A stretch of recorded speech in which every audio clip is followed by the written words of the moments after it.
all just.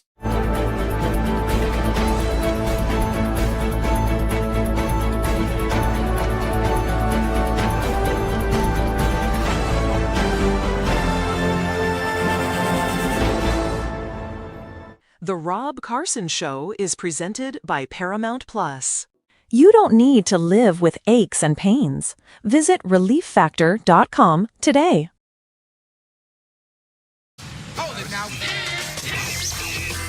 You are about to hear the most interesting, informative, thought-provoking, and funny show in America. On air and on the World Wide Web. This is the Rob Carson Show. This is the Rob Carson Show, and by the grace of God, it is finally Friday. Welcome to it. How's your week? Was your week good? My week started off terribly, and then it got better. Thank God, and I do mean this. Thank God. I've been on a keto diet since Monday. I always thought it was kind of stupid, but I've been talking to my buddy Mark Meckler with Convention Estates. And he said, man, you got to try this keto diet. He says, you got to get the sugar out, and all, and the carbs all out. And, I've always said, Jesus walked in the desert, ate bread and fish and drank wine, and he was perfectly fine. But we kind of do a lot of refined sugars and all that crap. And consequently, I'm like, yeah, I ate a little bit too much on the carby end of the thing. And I don't like, I've seen every diet. I've seen the cabbage soup diet. I've seen the caveman diet. I've seen the starve yourself till you die diet. I don't even know what the hell. There's been so many damn diets I've been on. I've been on a diet most of my life. It's ridiculous. It's utterly ridiculous. I remember a few years ago, I went to the store and I was buying all this stuff. My wife at the time and I were, whatever. We probably on some sort of a diet. And then I realized that we also were buying, low calorie dog food. I was like, what, does the dog on the diet too? My God, what the hell? But just trying to kind of back off the breads and whatnot. And I'm not a big bread guy, but really focusing on. And did you know that suddenly, all of a sudden, red meat's actually good for you?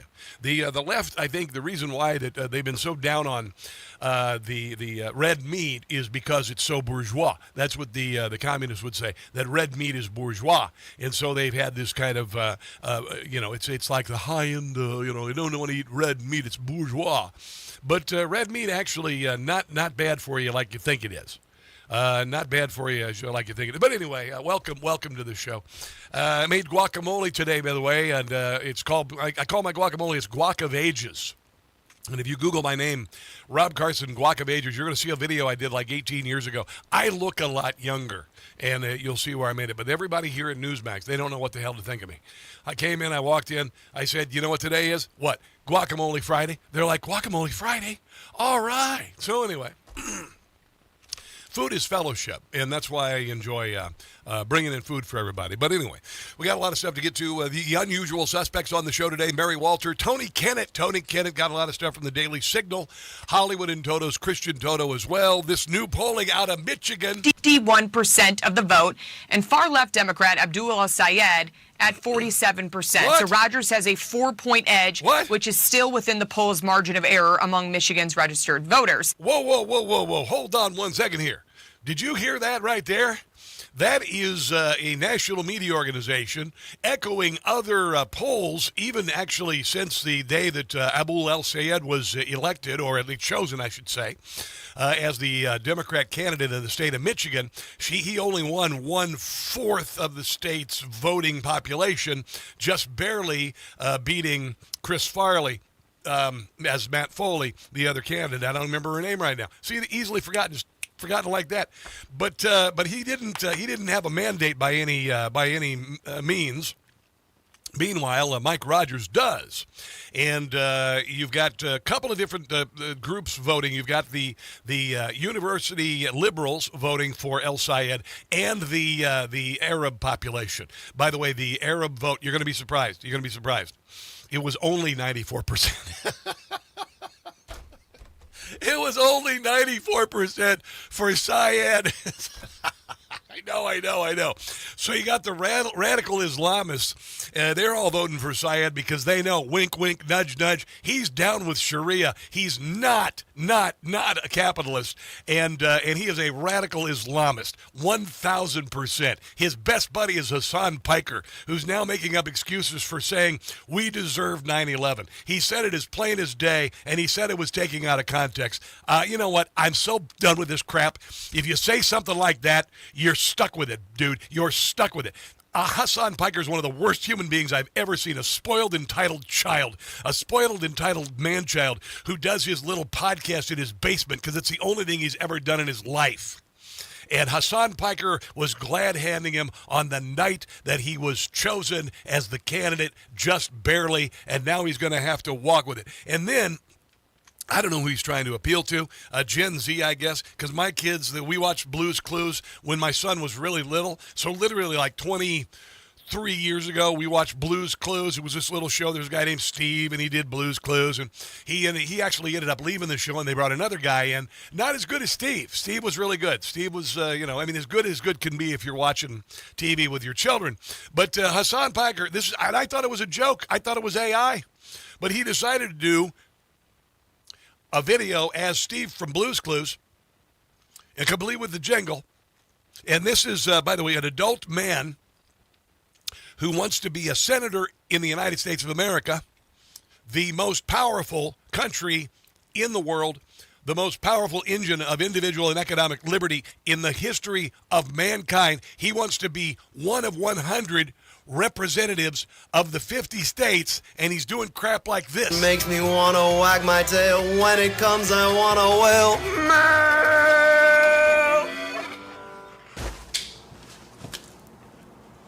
Thanks, mailbox. Hopefully it's not a mail bomb. We just got a letter. We just got a letter. We just got a letter. I wonder who it's from. Oh, it looks like my ballot. Oh, good. That's awesome. Is it addressed to 8 people who live at your house? Brought to me by my Secretary of State. Neat. And with it, I can participate in democracy. We're not in democracy, you moron. The first day that I can turn this in is June 25th, but it has to be postmarked by July 21st. Or I can drop it off up until Election Day, which is August 4th. Thanks, Secretary of State. Thanks, mailbox. Oh, my God. Oh, my God. He's behind by 4, which means he's behind by 8 to 10.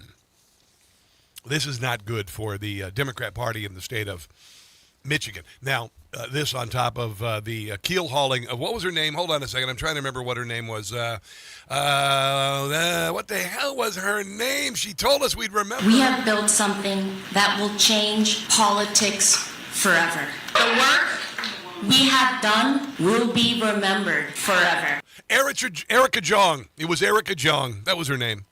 It was not. It was what? Francesca Hong. Oh, well, I guess I already forgot. Erica Francesca Hong. Wow. Bummer. I guess maybe she wasn't as memorable as she thought she was. That's kind of crazy. Yeah.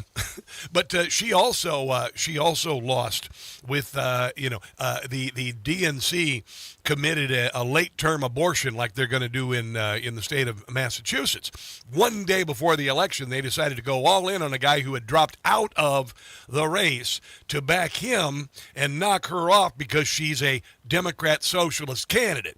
Meanwhile, they weren't able to commit the abortion of Abdul John Mohammed Abdul-Jabbar, and so he went ahead and went through, and look what happened. They were able to do an earlier stage abortion with Graham Plattner, and now they got a guy who married his cousin and has his children are second cousins. The DSL ship's sail is, I think the main mast is fallen into the water. Yeah. Hassan Piker says issue with America Deserved 9/11 was wording, not content. No, you said it. There's no context to saying that we deserve 9/11.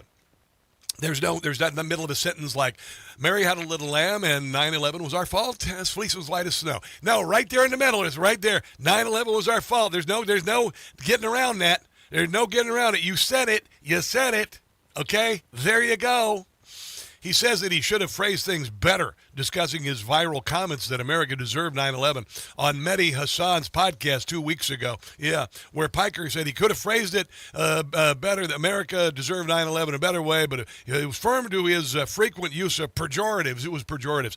That's not a pejoratives. In describing racial groups. I said it in 2019, and if you listen to the full conversation, you really very quickly understand what I'm talking about. I should have phrased things better. Piker made the comments on a broadcast on Twitch. The full quote was, "This is so insane. America deserved 9/11, dude. F it. I'm saying we totally brought it on ourselves." So the actual sentence makes it worse. The whole thing in context makes it worse. Oh, my God. Then he comes on here this week. "I apologize for those who I offended, but most importantly, apologize for giving an opportunity to the right to just use it against me." This man is so filthy, rotten, disgusting. I cannot stand it. He says this stuff all the time, by the way, and he's been saying it for years. There's no context unless you say it's the context of this guy being an America-hating Islamist. That's the context. He's also a communist who is he going to work? He said that Mao was his hero. Mao, who killed 70 million of his own people, was his hero. It's kind of crazy. Oh, and by the way, El Sayed has actually gotten rid of 100 YouTube videos. 100 YouTube videos. He's trying to cleanse his past, doing a colonic. He said fireworks suck when it came to the 4th of July. He says that his deleted videos don't reflect his beliefs today. Abdul is a former captain of a football team, loves Michigan football on Saturdays. He said that it was football was toxic masculinity. He said it was toxic masculinity. Among other things, he said a bunch of crazy stuff. He said that, he said that he is not he is not against Sharia law. All right, Sharia law. And by the way, he still stands by and lives his life by Sharia law. What does that mean? I don't know. Bismillah wa salatu wassalamu ala Sayyidina Muhammad wa ala alihi wa ashabi ajma'in. Assalamu alaikum wa rahmatullah. Question 755. I think we're perfectly fine electing him. His best friend says that we deserve 9/11, and he's Sharia law compliant. I mean, nothing to see here. When the state of Oklahoma voted in a referendum to amend the Constitution to ban Sharia law. Sharia law. What does that mean? I don't know. Oh, I think it means you ban it. Yet the voters banned it anyway. Yeah, because it shouldn't be here, because we're ruled by the Constitution. Yeah. And I don't have to tell you that the same exact forces that drove native peoples from their land 2 centuries ago. Yeah, see, that doesn't even matter, because, we got the Constitution, and that's come since then, and that's what the country is based on. So keep your Sharia and stick it where the sun don't shine. There you go. There you go. His sister, by the way, his sister's a real nice lady. Iman Abalabadabadiaba is currently a professor at the University of Chicago, and she celebrated October the 7th like Zohran Mandami's wife. Yeah, I know. It's pretty cool. We're going to share that coming up on the show. We've got lots of good news, lots of new comedy from Jim Gossett. Of course, Tony Kinnett from the Daily Signal at the bottom of the hour. This, my friends, is a Friday edition of The Rob Carson Show.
in Harford County.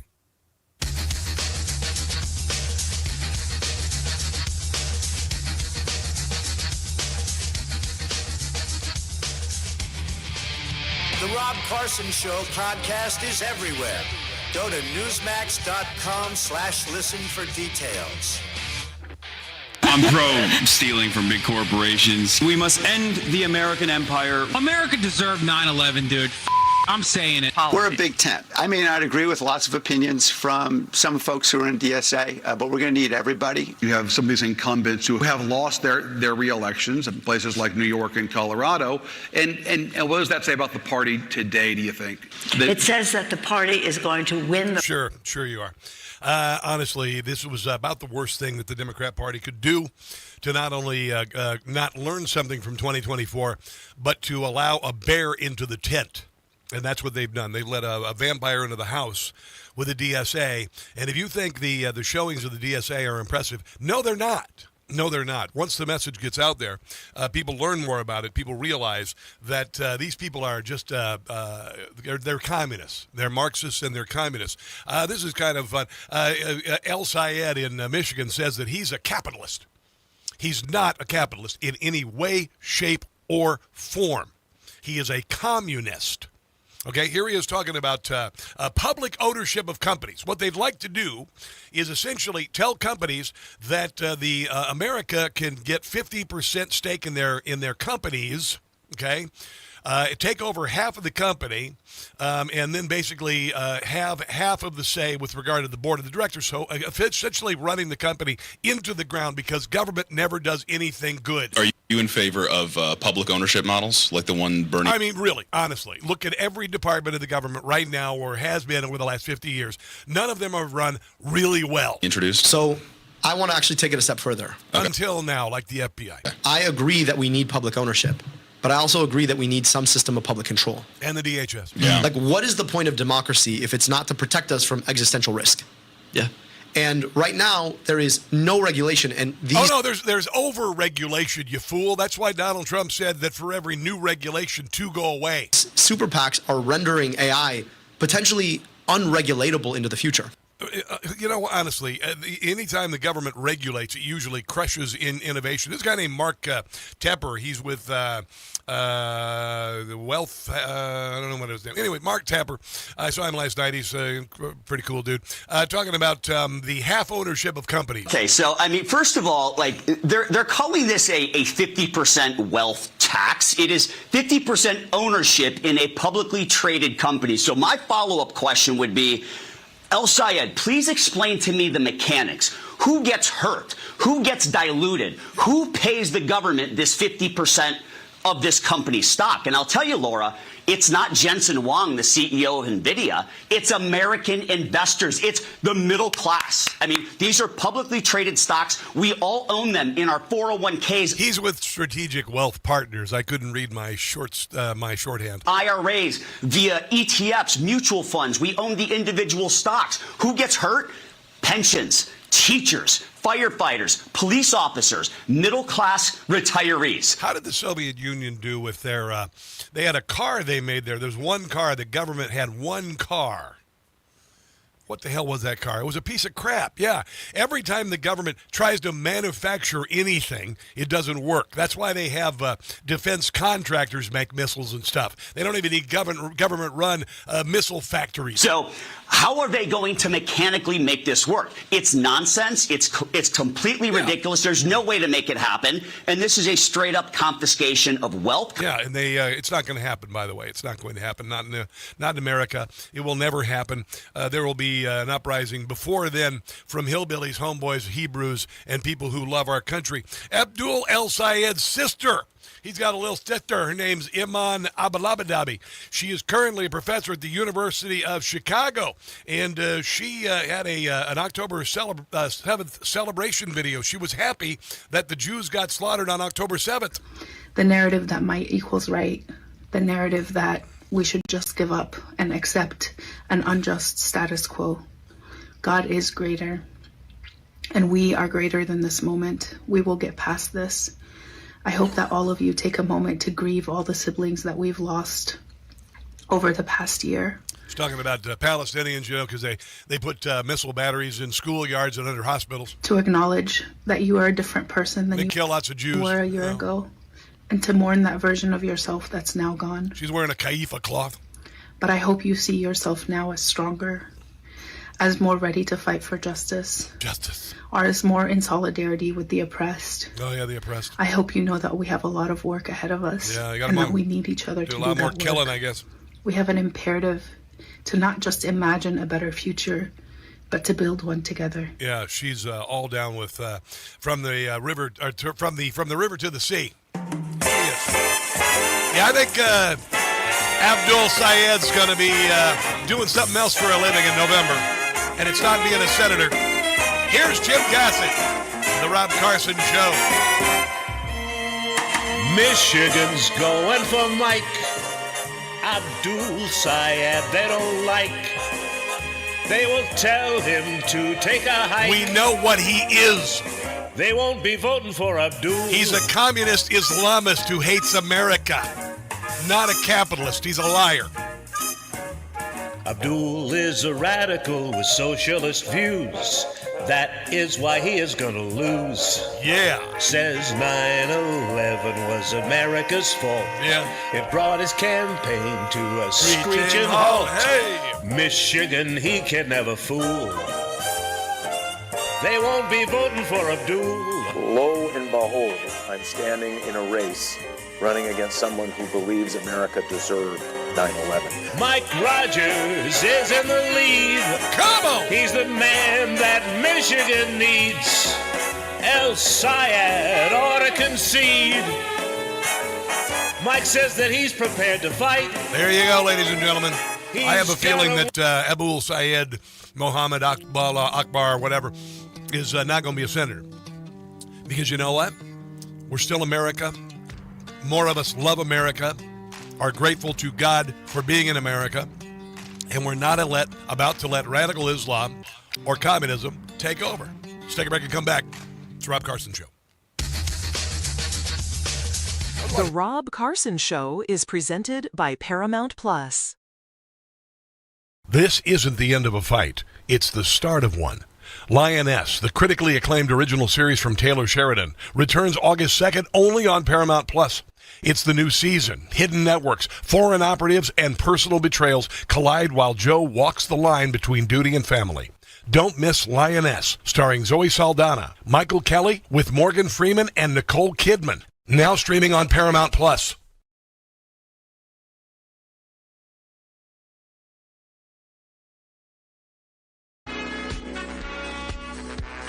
Former official for the Southern Poverty Law Center is facing federal charges after being arrested Wednesday as part of an effort led by the Department of Justice. Indicted, the SPLC, I'm excited.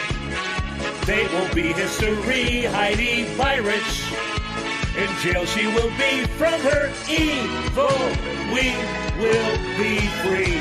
Demise of the SPLC federal prison.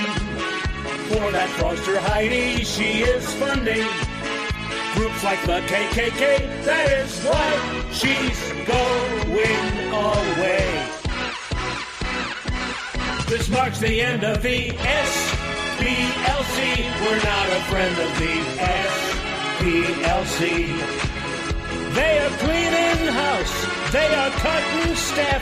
When I heard the news, I had a good laugh. SPLC. In jail they'll all be.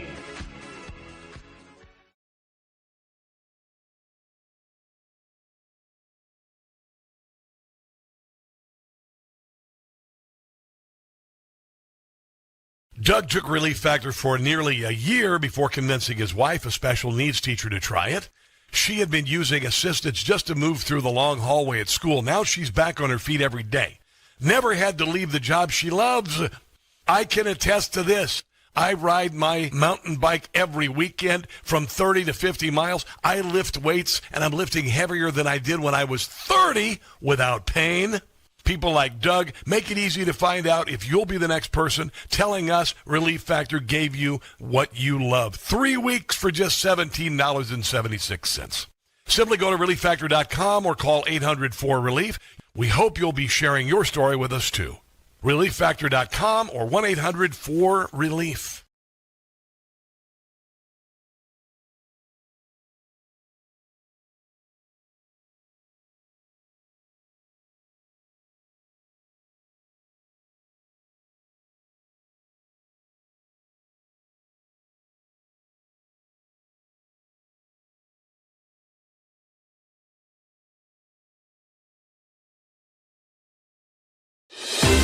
Hi, it's Tony Marino, host of the super popular Newsmax Daily Podcast, a rundown of the day's top headlines and top highlights of Newsmax shows and interviews you may have missed, plus some sports, stock markets, and even some yucks, all packed into about 20 minutes. Search for the Newsmax Daily with me, Tony Marino, on your favorite podcast platform, and check out our entire lineup of great podcasts, including Greg Kelly, Rob Carson, and Jerry Callahan at newsmax.com/listen.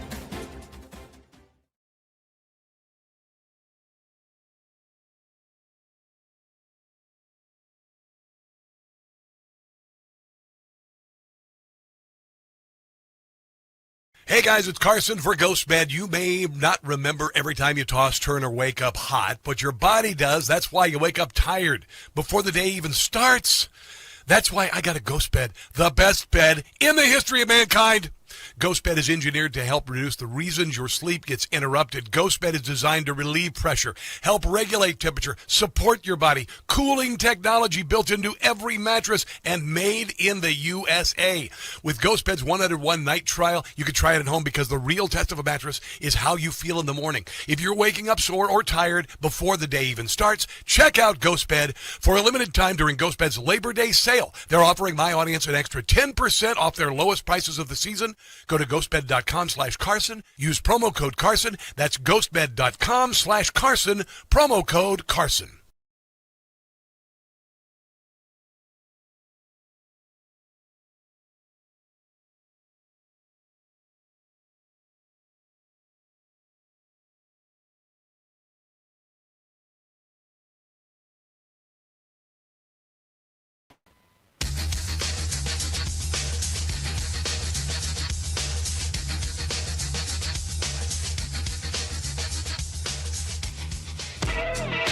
Do you deserve any responsibility, though, Lieutenant Governor, for those fraud schemes that have taken place in your state over the last several years? I would say, the governor says the buck stops with him.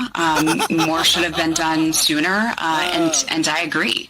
And now we know that 100 people have been charged, 60 have been convicted. Oh, my goodness. That is Peggy Flanagan, also known as Chief Sitting Bullcrap. She's got a Native American name and all of that, but I want to say that because she's all the fraud that happened to the state of Minnesota. All of the fraud that happened to the state of Minnesota. She says, hey, the buck stops with Tim Walz. It's not my deal. Tony Kinnett, how are you doing, my brother? Welcome to the show. Thanks for having me. I love hearing how it's so racist to talk about fraud before she's running for the Senate. Now, all of a sudden, Tim Walz. He should have looked into it more. It is remarkable because Tim Walz said that it never got to his desk. It was like his secretary. I don't know. Everybody knew about it. Nobody is this stupid. So there you go. That's what I got to say about it.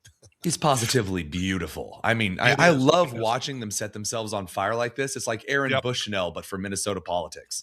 Yeah, buddy. And now we haven't talked since the primaries. We haven't talked since the woman who said we'll never forget the movement. What was her name? Hong Kong Fu or something. She was in Wisconsin. Was it Francesca Hong? Francesca Hong. I'm sorry. I already forgot. I apologize. So did everyone else. Everybody thought that she, 95.5% chance of winning on Monday. And then Tuesday, she loses by one. It was a late term abortion by the Democrat Party, by the way. Oh, yeah. But I loved watching this anyway because I knew that it was going to happen. Again, I do, deep down in my Friday, somewhat sick, gravelly voice, I love watching all of these. The Democrats abandoned the other former breast milk candidates. So they had like their black voters, their Hispanic voters, their union working class voters. They got rid of them for the socialists. And in Wisconsin, those three groups matter. So they screwed them all over and wondered why the socialists didn't win. I love it. Straight into my veins. Yeah, and the El Sayed election was all it was all what's the big college town, Ann Arbor, and then 94% of the Arab population, which I thought was a little low. So you've got radical leftists and the Arab population versus the rest of the state that are really thrilled with the return of auto manufacturing and actually real jobs, Americans building stuff. I don't think it's going to end very well for them because what's her name, Chris Farley, she barely lost to El Sayed. Suck it to him. Yeah. Oh, I really loved her. Francesca Hong was strangely enough a combination of Haley Stevens and Abdul El Sayed, just without all of the dog killing. Did you hear about that, by the way? No, Oh, I'm so excited to be the one to tell you. Wait, hold on. Abdul El Sayed dog killing? What? So he used to run the Detroit Animal Control Centers. And his Detroit Animal Control Center had a survivability rate for dogs of 20%. He euthanized over 4,000 dogs in like 3 years. Yes. Well, Muslims aren't too crazy about dogs. I wonder. Subhanallah, inshallah, woof woof. Oh my God! Wow! This is weird because in Springfield, Ohio, the dog shelter is also a restaurant. It's just weird. It's just weird how it's weird. The last little point I should mention here is people say, well, it's an animal control. Maybe they just had a lot of animals. That happens. No. They euthanized like 30 cats and 4,000 dogs. That is not good. No. That is, and he's already behind. One might say he's already behind by 4 to Mike. What's his face? Mike Rogers, a regular, normal Republican guy. Yeah. Yeah, and really not like the hard right or anything like that. He's a likable guy. He's a Michigander. He's a real Michigander. Abdul El Sayed is not a real Michigander. His sister, did you hear? His sister came out on October the 7th praising the attacks, just like Zohran Bandami's wife. He's not fooling anybody here. We know that he's not a capitalist because he wants to take over businesses. He wants government control. We know that he is down with Sharia law because he has spoken out against, American courts getting rid of Sharia law, and he is Sharia compliant in his life. He's not fooling anybody. We know what he is. He's a Marxist, communist Islamist, just like Zohran Bandami. And again, the best part about all of this, and I'm gonna switch to kind of the second angle here to get this point across. Yeah. These people always promise the moon, and they always deliver nothing. Mamdani, universal childhood education, early childhood education. Yep. It ended up coming double the cost that he promised. He has no money for it. Even Kathy Hochul can't save him now. Yeah, no bus rides either. No bus rides either. Yeah, bus rides? Oh, no, sorry. I mean, New York is already, they're looking at like $9 to $12 billion in the hole. New York is going to go bankrupt. I think the bud is off the rose on this DSA movement already. Any momentum that it supposedly had was just because of the very vocal, leadership and also the fluffing by the mainstream media. And then the big tent, that was kind of funny, the big tent of the Democrat Party. That's like if you're camping, letting a bear into your tent, isn't it? That's pretty well put. I love it. They say, we're just all working together. Meanwhile, you literally cut the camera over to one of those New York election night parties. Hakeem Jeffries pops up on the screen and they start screaming like wild boys from the Duran Duran. I mean, good Lord. It's AOC distanced herself from it, but she is a Democrat socialist. She admitted she's a Democrat socialist. She distanced herself from Hong. She distanced herself from Graham Plattner. But she's now saying that all of that insanity of the summer of 2020, all the woke nonsense, the DEI, the defunding the police, all of that was woke 1.0, and she's blaming it on COVID. I'm not letting her get away with that. Well, no, and she's also doing like guys, it was just crazy. It was just like one bad night, just too much tequila, guys. Like, come on. Sorry, we burned America's cities to the tune of $2 billion and killed all those people. Girls will be girls. Am I right? I mean, I do enjoy that. Also, then she froze her eggs and dumped her fiance, which is just the attention whoring is immaculate. I think her mother's eggs were scrambled, to be quite honest. So I want to play something for you because this is a Midwestern story. Democrat Chris Jones, who is running for Iowa Secretary of Agriculture, was rebuked by Iowa Republicans after saying this. Now, I'm a farm boy from Iowa. I know how hard it is to be a farmer in the Midwest. By the way, I drove across your lovely state about a week ago to drive my daughter back to Kansas City. I didn't have the time to stop. I apologize. But listen to this. Are you ready? He's talking about farmers who grow corn and soybeans and wheat and whatnot. And a lot of this grain farming now, it's not that hard. They're only working a few weeks out of the year. These farmers might be industrious and they might be ingenious and, all these other adjectives you want to say about it. But the truth is, a lot of them are millionaires. They're really wealthy guys. They're making 3 times as much as the average. So he says that grain farmers are really wealthy guys. It's not very hard. They only work a few weeks out of the year. How well is that going to play in Iowa? Oh my God. I know. There's political suicide. I don't even know what you call that. This is worse than Thanksgiving sucks. Unironically, it is. I mean, there are some things. That's a level of ignorance that you don't even usually reserve for elementary kids. Good, sweet grace. I know. I grew up in a farm community. I walked fields. I walked beans. I detasseled corn. I pitched bales. All of these things. I knew almost every farmer I knew was missing a limb or a finger. They bust their rear ends. They live paycheck to paycheck, but they don't get paychecks. They're millionaires. Like, do you know how much it costs to replace a single tire on a combine? You know what a combine of thousands of dollars. Yeah, a combine is like $300,000-$400,000 regular tractor, even more than that. I mean, the dumbest thing. Chris Jones running for Iowa Secretary of Agriculture is as done as Francesca Hong. We're going to continue with the conversation. I know that you've got concern about Chinese buying a building next to the White House. Not a good idea. More with the great Tony Kinnett from the Daily Signal on this edition of the Rob Carson Show. Don't go anywhere.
And a lot of this grain farming now, it's not that hard.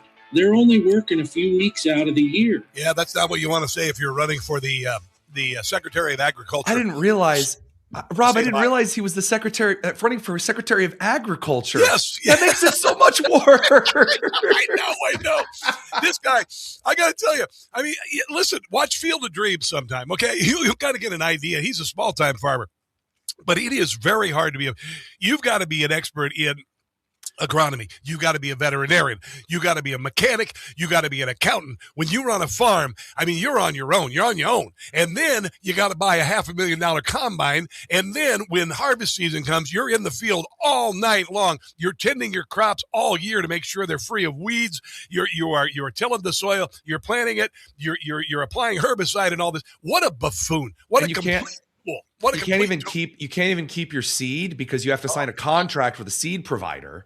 So you have to either sell or return stuff that you don't use because you're not allowed to do recidivism. Oh, dude, don't get this Hoosier started. I know exactly. Hey, I got another one that's really good. You're going to love this. There's a guy in Texas who wants to be a senator, and he says that the Bible is propaganda. And then the last one is maybe the most insidious. It was a new state curriculum that would teach Christian Bible stories as historical fact, as the only truth to our youngest students. And I mean kindergarten, first graders. These are kids who aren't able to think for themselves yet. They haven't formed their own world. What are you telling your congregation? I mean, and to push propaganda, to push indoctrination on those youngest students is deeply. Meanwhile, we're going to do a field trip to the mosque. So, first of all, I have read the curriculum for Texas, and no, that's not even true. It's like talking about the history and the philosophy of Western civilization. I'm still hung up on Tallarico's like blowtorch video where they put him in like a lab coat and like Milwaukee safety glasses. He's got on the gloves and he's like, "Here I am, super blowtorch boy. Like I'm Stanley." And then Abdul El Sayed in Michigan saying football is toxically masculine. Dude, they're just running their worst. And you also saw the Tallarico, they had to rent a truck for his pickup truck ad commercial. Yeah, the Ram. Yep. Oh, I love it. A Ram and a blowtorch. That's weird. That's weird coming from him. Ram and blow. Okay, anyway. But no, I don't think he has much of a chance of winning. He also apparently voted from his parents, using his parents' address. Did you hear about that? Yeah, I did. It was just really bizarre. The whole thing, as we get to these campaign seasons, the Republican doesn't really have a whole lot to lose. They just exist. Democrats, they come out and they're on the national stage. And then the more you learn about them, as soon as Brat's summer ends, you're just like, oh, they just get worse and worse and worse. And then presto, Plattner. Well, they're just they're spoiled, entitled children, and you know it's interesting because I was hearing this one DSA leader in L.A. and she was on with the L.A. Anchor, and she admitted she has $500,000 in student debt. Now, what the university system and government loan program allows someone to be $500,000 in debt when they graduate from college? What kind of future do you have? And I'm thinking this is intentional. That way they can blame it on the government. And then, you know, this is why Biden wanted to erase all the student debt. But it's an unbelievable predicament they're in. Their solution is not good, though. This might be the first time that would ever make Dave Ramsey go, well, not better than I deserve on a radio call. You know what I'm saying? Yes. He'd be like, my goodness, what you got a $500,000 in debt for what? I know, and a worthless degree. Now, you sent me the story. Chinese intelligence official buys building steps away from the White House. This is a story out of the Daily Caller. The Daily Caller. Tell me about this, man. So we led with this last night. Had a whole show written. Worked the whole day. My voice is leaving. I'm tired, Rob. An hour before the show, this story about 600 feet from the White House grounds. This Chinese trained sniper and intelligence officer buys a historic building that overlooks the White House. And again, I'm just dumbfounded that we allow this to happen. Any other country on earth. By the way, the president and the secretary of state have the authority to simply ban Chinese nationals from the country and seize property through eminent domain in a national emergency. A Chinese sniper now overlooks the White House. Dear 650 feet northeast of the White House grounds. 100-year-old securities building, bought it for $8.4 million. This guy is like Special Forces, SWAT, and a trained sniper with a really, really high success rate. But Rob, but it's okay. He runs the Chinese American Cultural Museum. He runs a museum of culture and love and friendship. It's a museum. It's not stolen art. It's not money laundering. It's nothing devious. It's a museum, Rob, you uncultured Iowan swine. You may remember. And by the way, if you call me Iowan swine, that's a high compliment. See, I knew you'd like that. I knew you'd love that. But you know, this is why Hunter Biden was selling his paintings for $500,000, because they have this thing. It's called Yahui. YAHUI in China. It's called the Elegant Bribe. Oh, is that like Takia, but like from Panda Express? Pretty close. But they use art as a bribe, and then they find government work, insiders, whatever, CCP officials to pay you 100 times as much as it's worth. That's why Hunter Biden was able to get $500,000 for his art. But yeah, this is a good story, and I'm going to drive by that place, and I'm going to just give him the finger. I'm going to write this driver right here. There you go. I'm going to send all of the crappy chopsticks there. I'm just going to go all out. I'm just going to they're going to have splinters open up mail for months. I'm going to drop hundreds of fortune cookies that say, "We're watching you. We are watching you," in front of that building. Tony Kinnett, as always, great to talk to you. You are with, of course, the Daily Signal. You have an incredible podcast as well. What is on the show tonight, and when can people watch it? Well, tonight, I'm not, I hate to say that I'm not totally sure, because my voice is like dead, but we're going to try to make it through Friday. There's still a ton of news I need to cover. All right. We got to get you on the show soon, because look how gorgeous we both look together. It's beautiful. I know we look fantastic. But where is it normally? You find it on youtube.com/Daily Signal. All right, brother. Have a glorious week. Good to see you, and good to have you on camera this week. It's awesome. I love it. Let's take a break and come back. This is the Rob Carson Show. Yes. Yeah, we did it, guys. We did it. Good job. Good job, Ken. You did it, Ken. All right, everybody. Who's watching? Let's see who's watching here while I'm talking to you. Proud to be Jew. You know what? I'm not going to be able to go to that festival in Ocean City, because I've got a Freedom Fest with WCBM that weekend. It looks like fun. There's not a lot of bands that I really want to see there. The reason being, a lot of them I used to play on the radio a lot, like Matchbox 20 and Gwen Stefani. But I haven't made it to the OC this summer. I'm sorry. I do love it. I am going, by the way, to Rehoboth in the next few weeks in September and October for 3 different events, actually. So, Orioles 1983, my man Rob. Hey, how are you? Clownfish Q1H. You're new here. Both of you guys are new here. Thank you for joining me today. I appreciate you becoming.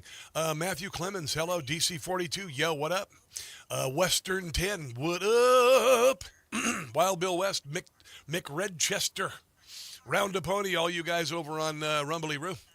Hope you're doing well. I'm going to go out with some friends tonight. I'm kind of excited. I'm going out with my Newsmax compadres tonight. I'm actually going to go out and do something. It's kind of crazy. Other than that, I'm just laying low this weekend. Did work out last night. Felt really good.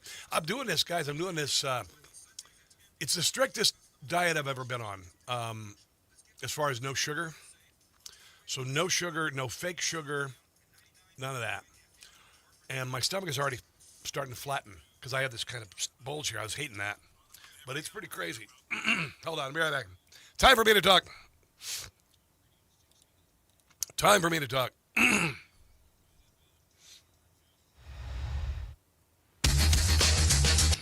about 310 here. Okay.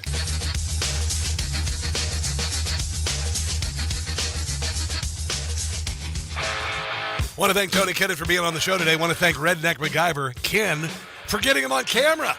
2 days in a row, we've had guests on camera. Michael Chabon yesterday. We're going to start having all of our guests on camera so you guys can see me talking to them, because it's a tough road to hoe for a number of technical reasons I won't get into. But we're going to get it all done. I got the studio built in 3 weeks. We got 2 cameras in studio. Going to have guests in studio. It's going to be kaboom. So James Tallarico's a child. He's a man-child. He did a video like shop class. Anybody can use a blowtorch for 2 seconds if somebody just lights the thing and you point it at the metal. That's not knowing how to use a blowtorch. Although I'm sure he knows how to blowtorch things. I just want to say. But anyway, he also apparently used his parents' address when he voted 5 times. A recent report from ProPublica came out saying that you had voted in 5 elections. A recent report from ProPublica came out saying that you had voted in 5 elections using your parents' address. Yeah. Can you talk about that? Yeah, this is Ken Paxton. He shared a checking account until a couple of years ago with his mom. Playbook. It is not rooted in fact. So are you saying that you did not use your parents' address in those 5 elections? I'm saying I followed all of our election laws in Texas and did not commit voter fraud. You used your parents' address. Here's Ken Paxton. No, I'm assuming you're aware of this. Are you looking into these claims? Well, being asked on Newsmax. Look, this is up to other people to investigate, but it is questionable that he registered with his parents and then he ran actually in a different district. Yeah. You're supposed to live in a district at least 12 months before you run, and he clearly moved into his parents' house after that 12-month period and filed in a different district. Oh, my God. And then also, as has been suggested, voted there when he was likely living somewhere else. Wow, that's not good for Tallarico, who also says that the Bible is propaganda. I mean, what is the deal about these DSA candidates? You got Graham Plattner. He had to borrow money from his dad to buy a house. He's only made $5,000 selling oysters as an oyster farmer to his mother. Otherwise, he lives on disability. You've got Megan Chevalier, or whatever the hell her name is, Abdul Chevalier in New York, whose last job was as a barista for $30,000 a year last year, a couple $100,000 in student loan debt. You've got most DSA people are either overeducated or overeducated and in hundreds of thousands of dollars in student debt, never having a job. Yet they want to take over the country. Well, I guess I got to tell you this. A couple 100 million homeboys, hillbillies, and Hebrews are not going to let you children drive the school bus. So sit down. We're watching you in the mirror right now. You move, I'm going to stop the bus, come back and smack you in the head. Let's take a break and come back. This is The Rob Carson Show. The Rob Carson Show is presented by Paramount Plus.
The Rob Carson Show is presented by Paramount Plus. You don't need to live with aches and pains. Visit relieffactor.com today.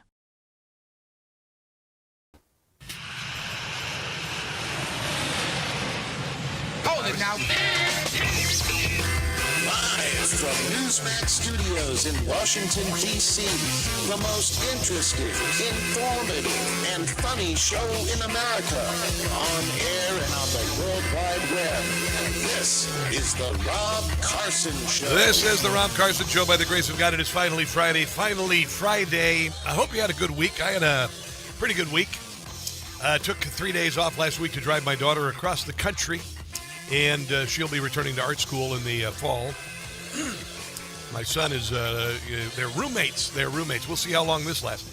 Anyway, so much to get to on the show. Mary Walter is going to join us at the bottom of the hour, as we usually have her on the show. I want to, you know what I want to do here? I want to do some good news. And what does that usually mean when I say good news? It means your favorite jingle. We love to win. Winning, so much winning. It's lots of winning, lots of winning, lots of winning, lots of winning, lots of winning, lots of winning. It's oh so good. Yeah, lots of winning happening here. Here's the good news. Profits for human smugglers are down. I know that that's bad news for Democrats, but you see, when Joe Biden was the president, he opened the southern border, and hundreds of thousands of children, just listen real quick here, because this isn't a throwaway line, hundreds of thousands of children were trafficked across the southern border for labor and sex.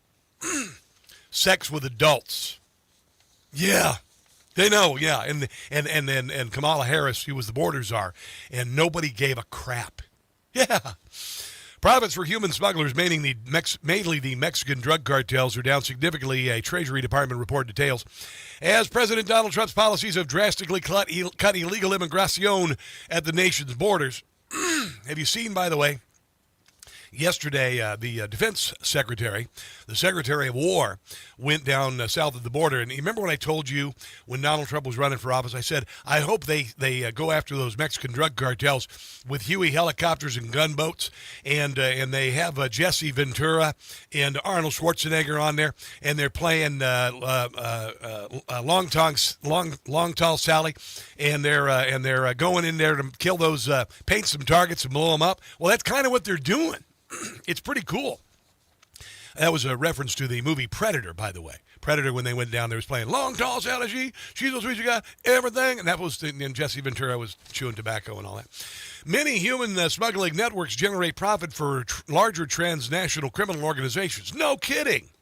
FinCEN Director Andrew Kaki said in a statement, suspicious activity flagged by financial institution provides critical information. We continue to work closely, blah, blah, blah, blah, blah.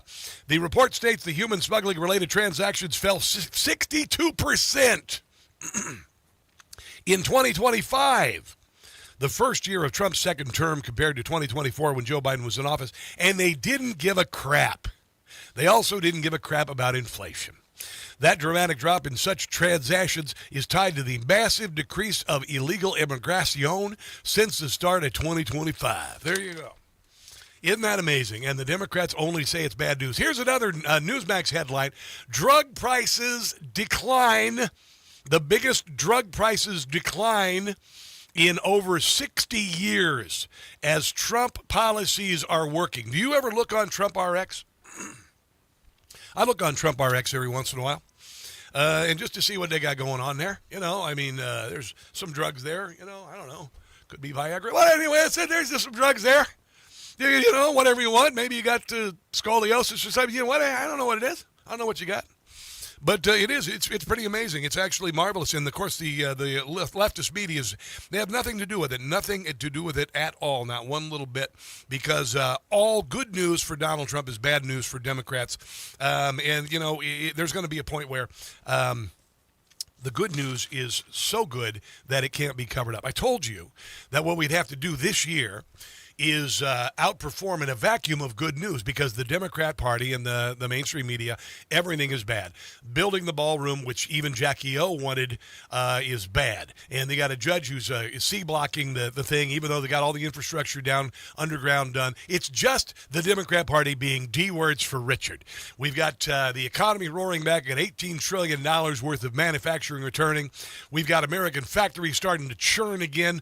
We've got a move away from these worthless college degrees and maybe back to building things and having fulfilling careers where you can go home dirty and clean up and feel good and leave your work at home and raise your family. How about that? How about that? You know, we like Thanksgiving and stuff here in America. We love America.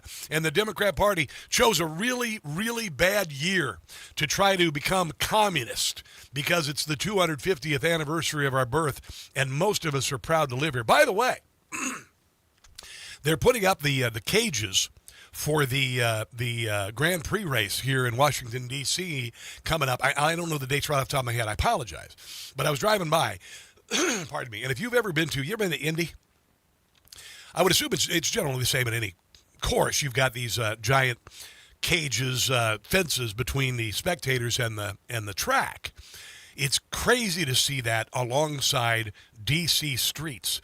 They've got these barricades coming up with these cages just in case the Indy car, hits the wall. It's just cool. This is going to be so cool.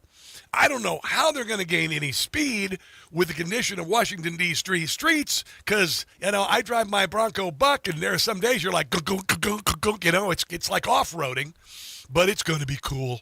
It's going to be. And by the way, it's sold out. People are they're going to be hundreds and hundreds and hundreds of thousands of people. I wanted to get a hotel room with a balcony to kind of watch the race from above, but the woman I was dating decided she wanted to go back to her old boyfriend. So I'm just going to stand. Oh, you got to love this former SPLC CFO. Heidi Barrick was arrested in California, hit with fraud charges on Wednesday. Have you seen her? She looks like Dog the Bounty Hunter with the accent on dog. She oversaw payments to the informants inside the KKK and other white supremacist groups. The Justice Department indicted the SPLC. This is the death throes of the SPLC.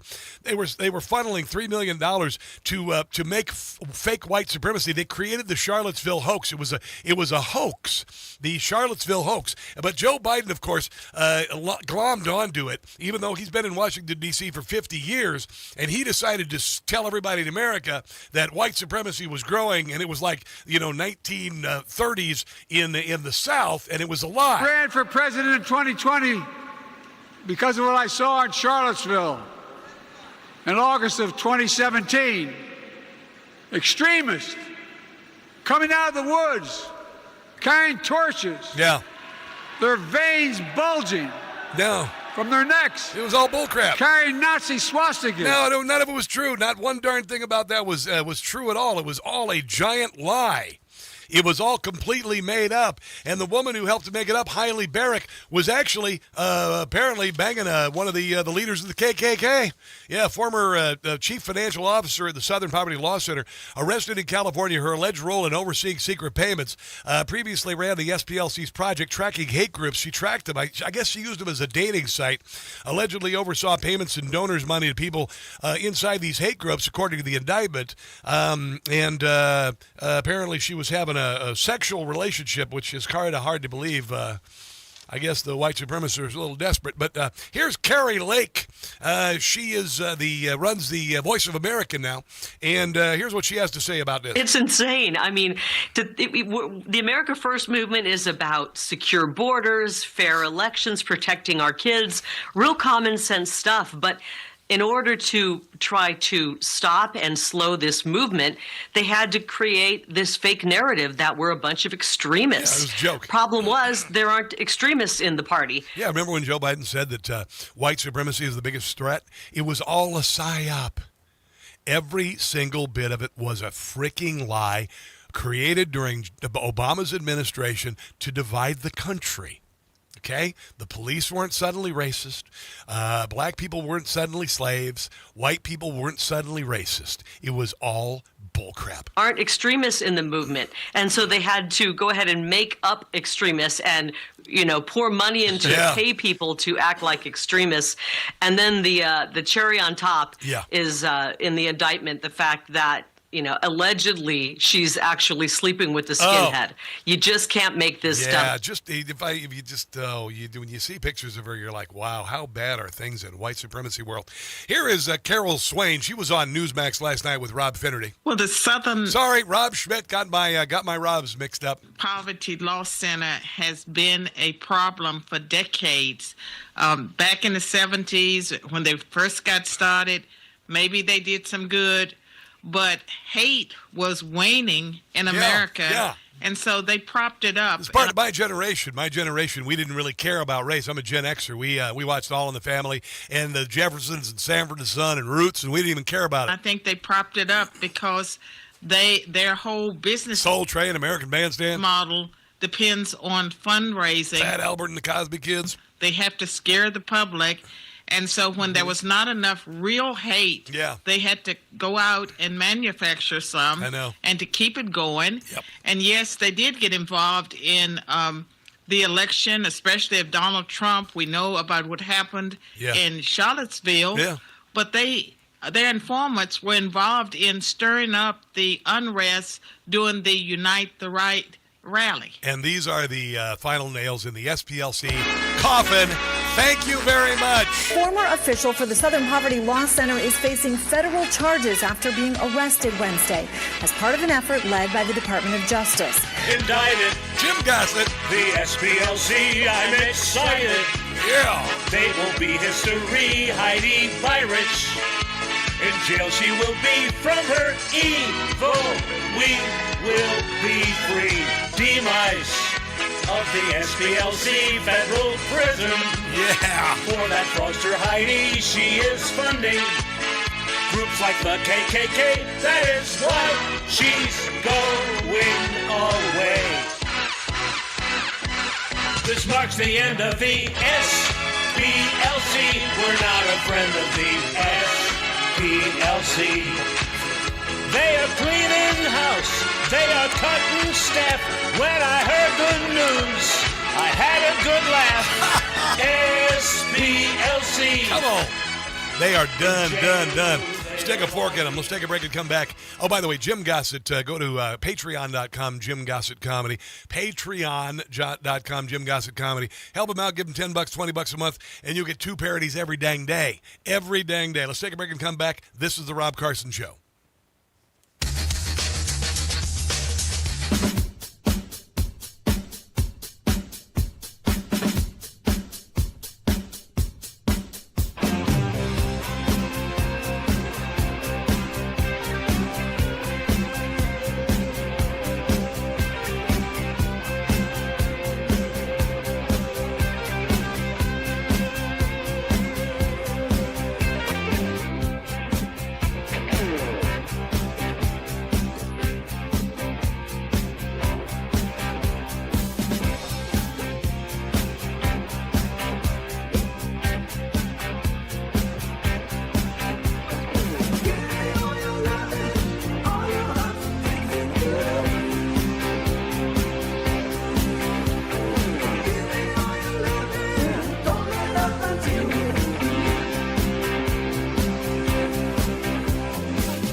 680 WCBM.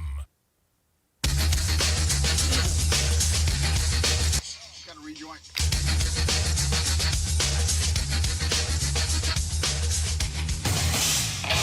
Relentlessly slowing the spread of the stupid every day. It's the Rob Carson Show. Yeah, you know, I'm not going to forget the summer of 2020. I'm not going to forget the time between Charlottesville and the 4 years that Joe Biden was the president. I'm not going to forget the madness of the burning and sacking of our country. The getting rid of mascots, the attempts to tear down statues. That wasn't just a little phase. That wasn't anything cute that you can just call it, oh, it's woke point one. I have a local city councilman that has this. This is AOC. Always on camera. Saying woke one was crazy. During this time, and especially during COVID, there was a huge opening of the Overton window. The doors were really open in trying to entertain. You can explain people burning people and injuring police officers and tearing down statues and burning down America's cities. Yeah, this happens. Any and every policy that was going to get us to a better place. During lockdown, of course, rhetoric in that time is not rhetoric that we would use. Yeah, hey, Sunshine, you know what? You can kiss my butt because I'm not forgetting this. I just woke 1.0. It's just cute. Don't shoot! Don't shoot! Don't shoot! Don't shoot! Throw that shit back! Yeah, absolutely. And I am standing out the front of the White House, and you can see that the building behind me is still smoldering. Yeah, they tried to burn down St. John's Church. They tried to burn that, but it's just woke 1.0. Fire brigade has just arrived to try to extinguish. They chased Donald Trump into the bunker with his family. They've been kept busy with a number of spot fires in this area. There was an impromptu bonfire on the street here behind me. There were a number. Remember the federal courthouse in Oregon? Of cars set alight. Even a hotel, the front of our hotel, was set alight. And what was really terrifying. Remember all the looting and the burning? This all just woke 1.0. Happened in the COVID virus. We're a little crazy area. The minutes leading up to the 11 p.m. curfew. This is the first time that Washington, D.C. has had a curfew in place, and you could really feel the tension rising between the protesters. What were we thinking? Oh my God, it's so silly. And the police in the minutes leading up to 6:04 this morning, and just a few miles away from St. John's this morning, a similar scene of destruction in Georgetown. Stores there in that neighborhood were looted 2 nights in a row, leaving behind empty shelves and glass in the streets. Good morning to you. Lots of traffic picking up now on M Street. We're very close to the Georgetown Cupcakes here in the 3300. Yeah, one of my favorite little stores. Rodman's over here in Friendship Heights. They gutted it. I was in there. It's this cute little store. You go in there, and they got all these ethnic foods and everything, and it's this wonderful little store, Rodman's. And I walked in, because I had not been in there about 10 or 11 years, and I said, oh, my God, I was so worried about it because I heard how bad it was. And the guy who was there was the owner, and he comes over and he goes, let me show you. And he showed me pictures of what they did to his store. They gutted it. They looted it. They did Filene's Basement. They did all the stores up and down the strip over here in Friendship Heights. They burned America. We're not forgetting it. You're going to be punished for what you did. This was not some sort of a childish phase. This was an attempt at a revolution, a violent overtaking of the country. So let's talk about this callous laughter from AOC talking about what she calls woke one. What was one of the central tenets of the so-called woke ideology that the left launched in 2020 in earnest and throughout the last number of years? Although, of course, it's ideological roots of Marxism and anti-Americanism and communism and third worldism all, of course, significantly predate that. It was a plan. What was one of its core tenets? It was a plan. The dismantlement, destruction, and defunding of our police departments. Yes. That policy objective, which remains in force in every blue city today, in Chicago, in Los Angeles, and New York, an unrelenting... Yeah, it wasn't a childlike phase, AOC, and you were down with all of it. I want to be clear in how I characterize this. This is mostly a protest. It is not, generally speaking, unruly. That ain't a riot, what we're seeing right now in Minneapolis. They are strictly principled anti-fascists, and they've taken a principled stand to stand against white supremacists and white nationalists. I think it's time we took a principled stand to kick your ass. Wherever they may show up. I argue to you tonight, all punches are not equal morally. It says it right. They gave people permission to burn the country down for nothing. The name Antifa, anti-fascism, which is what they were there fighting. Listen, there's a lot of people here who don't have jobs at their networks anymore. No organization is perfect. There was some violence. Any reasonable person would say we shouldn't be destroying other people's property, but these are not reasonable times. But thank goodness they were made up times for the looters, man. And please, show me where it says that protests are supposed to be polite and peaceful. I don't care that much about statues. I don't care about statues. Tear them all down. Respectfully, shouldn't that be done by a commission or the city council, not a she's no longer the House Speaker. Mob in the middle of the night throwing it into the harbor? People will do what they do.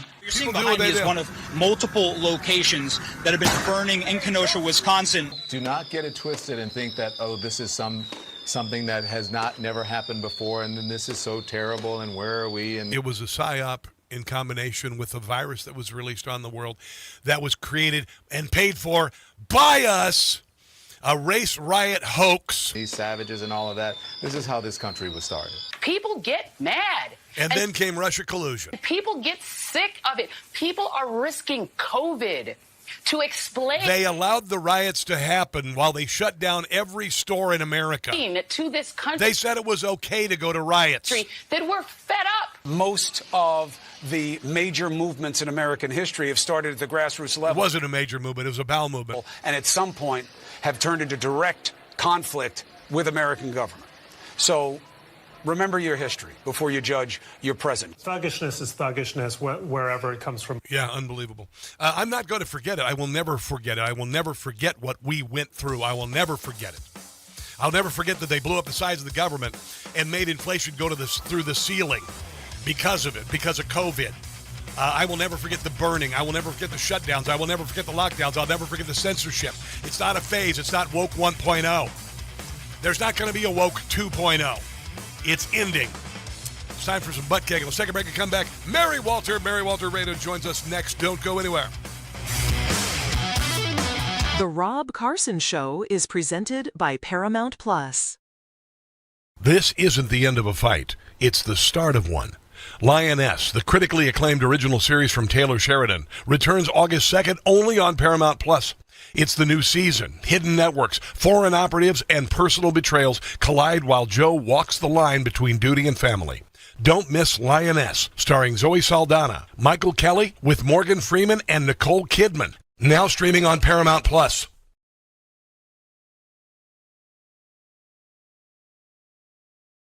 Hey guys, it's Carson. You know, when it comes to supplements, two things matter most. A, that it works, and B, that you can trust it. We hear from people every single day whose lives have changed, including mine, and we'd like you to hear a few of their stories. Chris has spent years of doing physical work, leaving his feet sore at the end of the day. After starting Relief Factor, he felt so good, he did something he'd never done before. He ran a half marathon. Now he tells all his friends about Relief Factor. I can still move furniture, I can still ride my mountain bike, I can still lift heavy weights, and Relief Factor makes all of those tasks pain-free for me. 3 weeks for just $17.76. Simply go to ReliefFactor.com or call 800-4RELIEF. We hope you'll soon be sharing your story with us too. Again, ReliefFactor.com or 800-4RELIEF.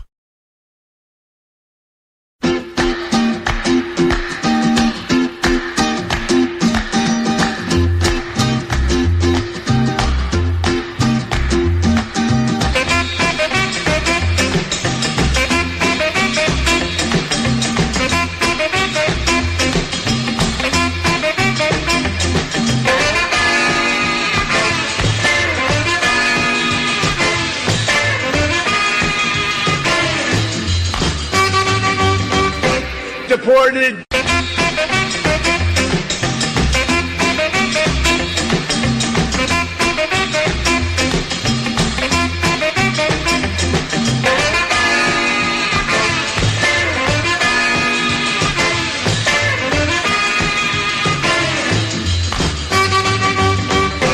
Deported.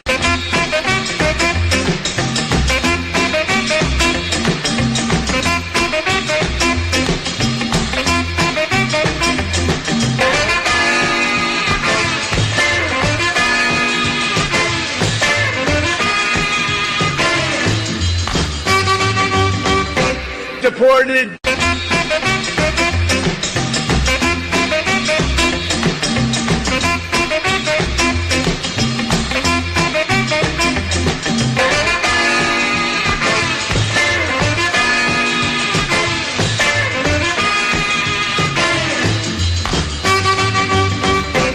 Get them out. Ready? Are you ready? Get them out of here. Get them out of here. Get the hell out of here.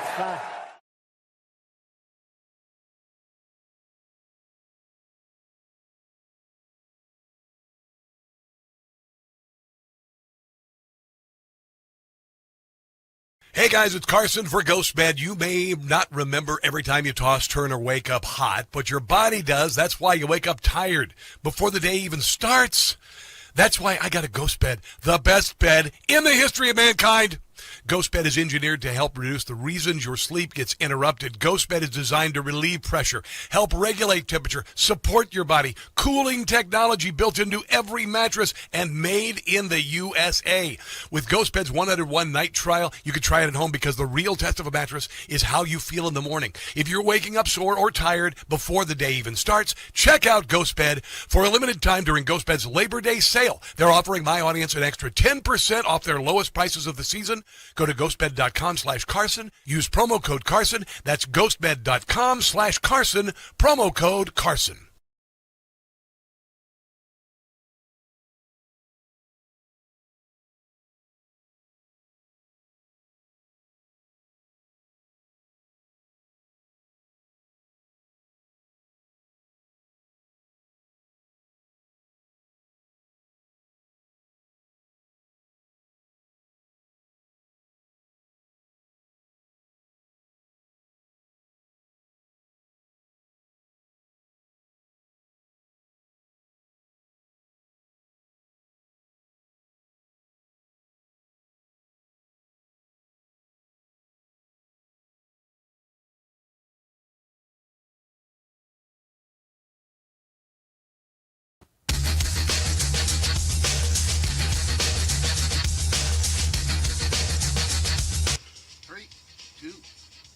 But there's something about Mary that they don't know.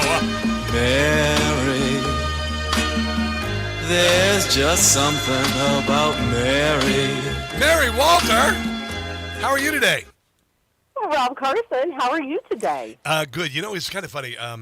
For those of us who are Gen Xers, there was a show in the 70s that we were children when we didn't understand, and it was called Mary Hartman. Do you remember that? Mary Hartman. Mary, I wasn't allowed to watch it. I know. Me too. But whenever I hear your name, sometimes I go, Mary Hartman, Mary Hartman. It was. I don't know how. I don't even know how good it was. But my parents would not let me watch that or Soap. Right. It was Soap. No, I want to say maybe I was allowed to watch Soap. I don't remember. But Mary Hartman, I was not allowed to watch it, and I remember wanting to know why I wasn't allowed to watch it. Yeah. But there was one TV in the house. Oh, well, of course, same here. I was asked yesterday when I got a TV in my bedroom, and I laughed out loud, and I said, not till I was 30, and my fiance, who became my wife, was living with me. Yeah, my grandparents bought a TV for every grandchild to have in their room, except for my brothers and me. My parents were like, nope, no TV in the room. No TV in the room. No TV in the room. Certainly not no a phone. We had we had one phone number with two phones. One in my parents' room and one downstairs in the TV room. That was it. My God, how did we survive? I mean, these Democrat socialists of America, they are just getting by with their $1,200 phone and their streaming services and their $7 coffee and their $200,000 in the student loan debt. It's amazing. Yep. Those poor things. Yeah. Those poor things. All right, we got a couple things I want to get to. I will start off a little serious here because I have been following this story, and you and I are both Catholic. You and I are both pro-life. I am a child who was given up for adoption because my mother was raped. So I'm obviously have a few quivers or arrows in my quiver with regard to my belief that life is sacred.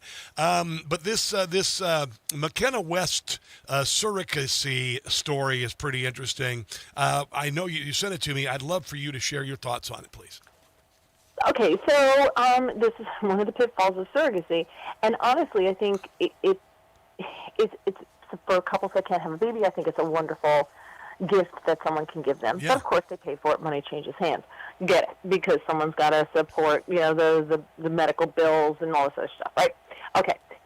Apparently in this contract they had, and they were in Alaska, that the baby would be terminated if there were certain anomalies, life-threatening, whatever, etc. Now, there's a lot of he said, she said now from here on in.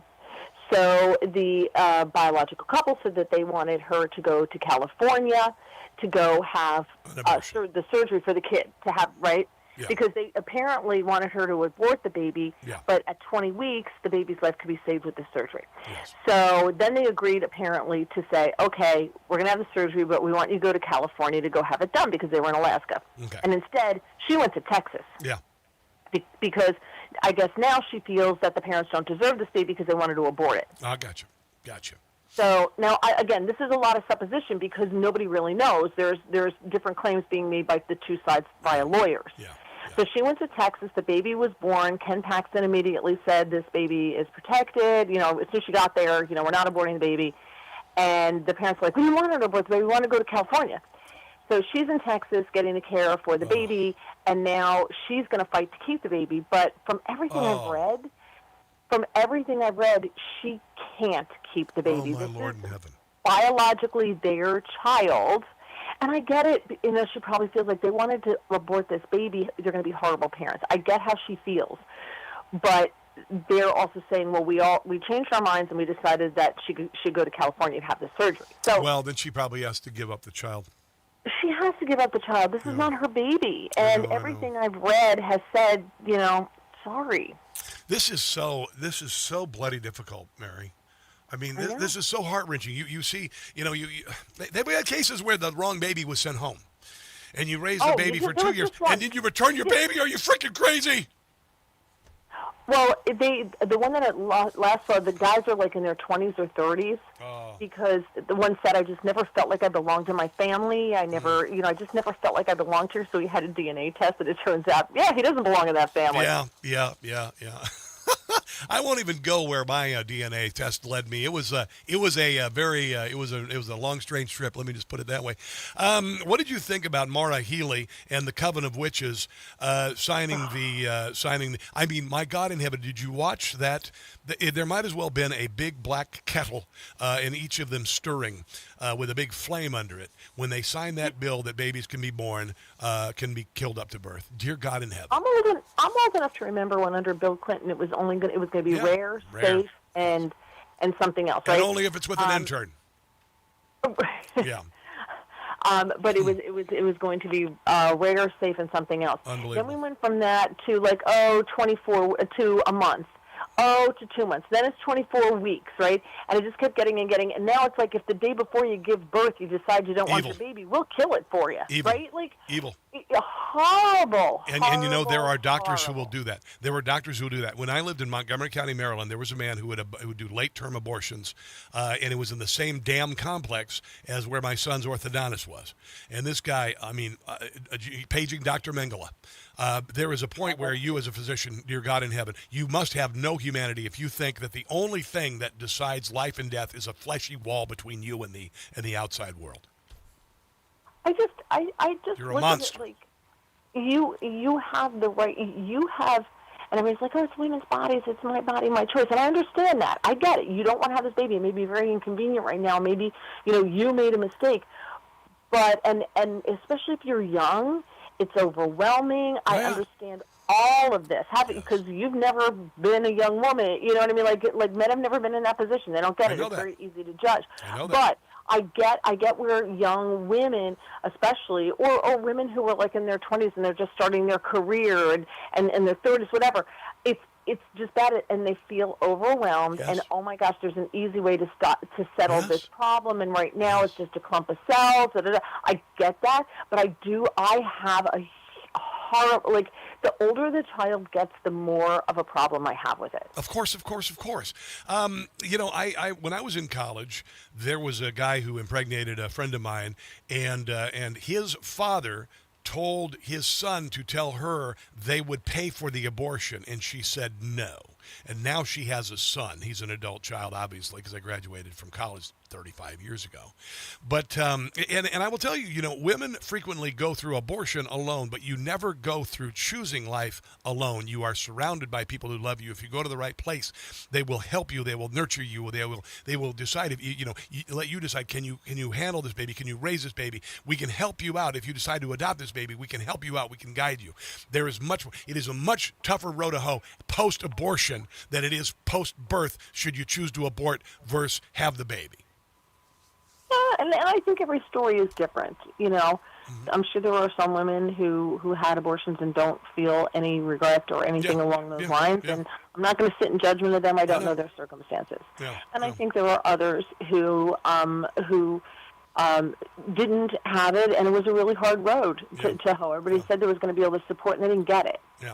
So well, there have to be limits, and certainly what happened in Massachusetts is just evil. I mean, it's just evil. That's all there is. I agree. Yeah. I agree. Listen, we got to take a break because I got much more I want to get to on the other side of the break, including your state ranks pretty high for livability. Hard for me to believe that you live there. Anyway, that's coming up. This is the Rob Carson Show.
My name's Paulie Herman.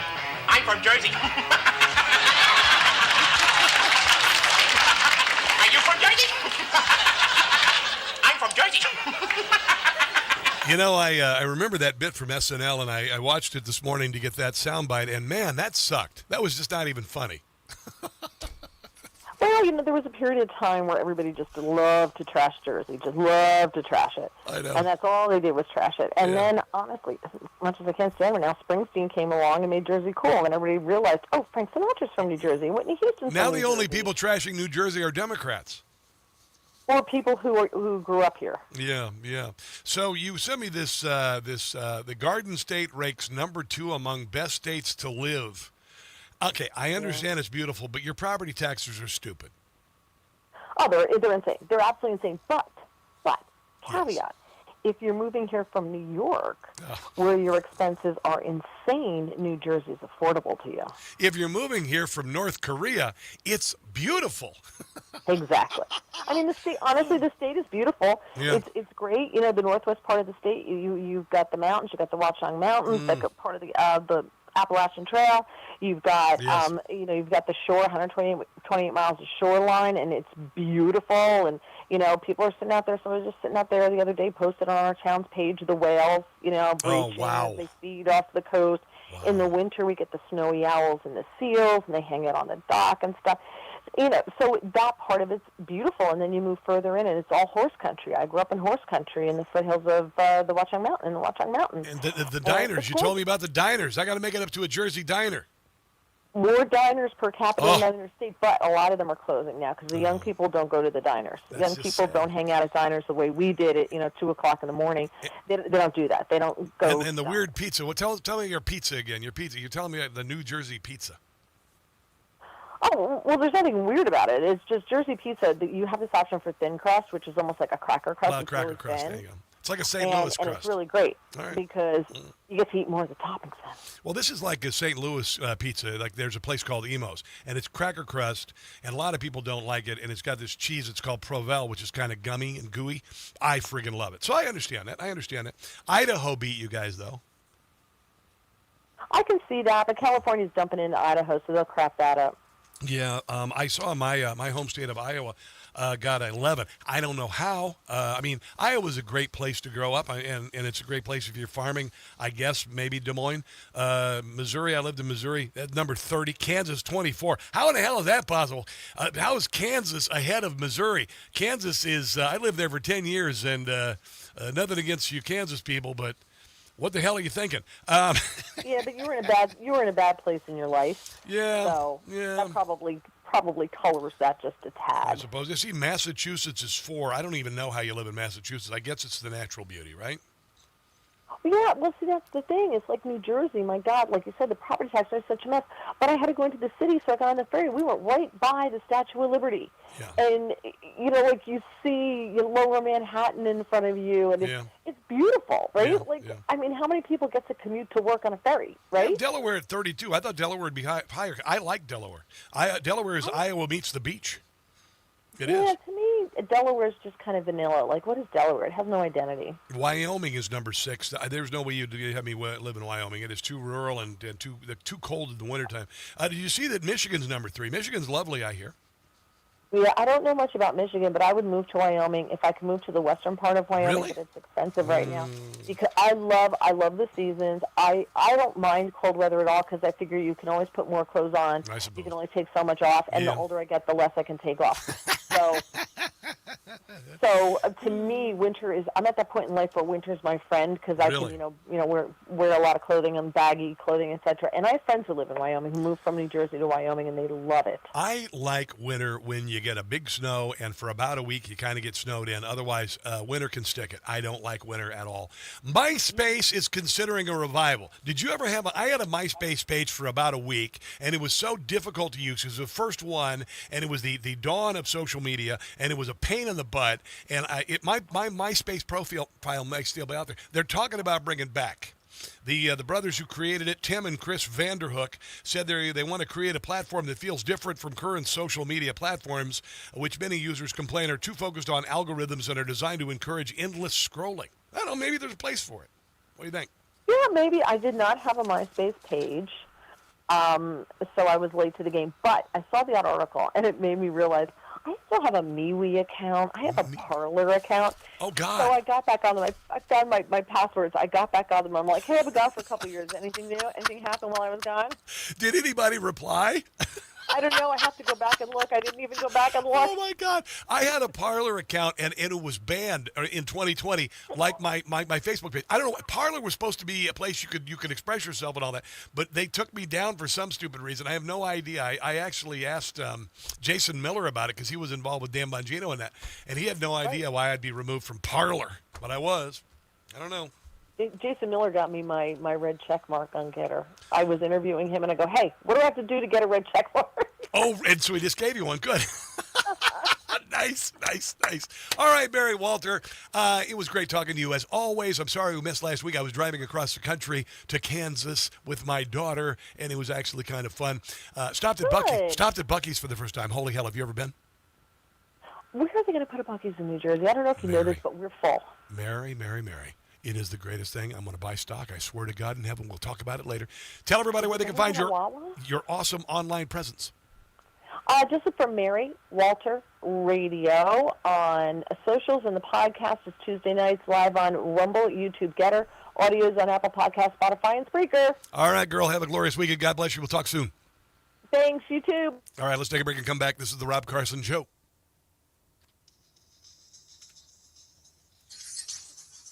I like Mary. Hold on one second, guys. I got to look at what I'm going to do here. Hold on one second here. Oh, shoot. I forgot that. I'll save that for next. All right. Ron Johnson. I want to do something short here. Pardon me. Sorry.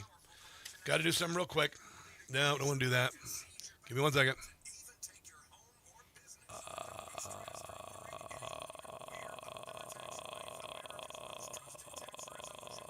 Yeah, let's do that.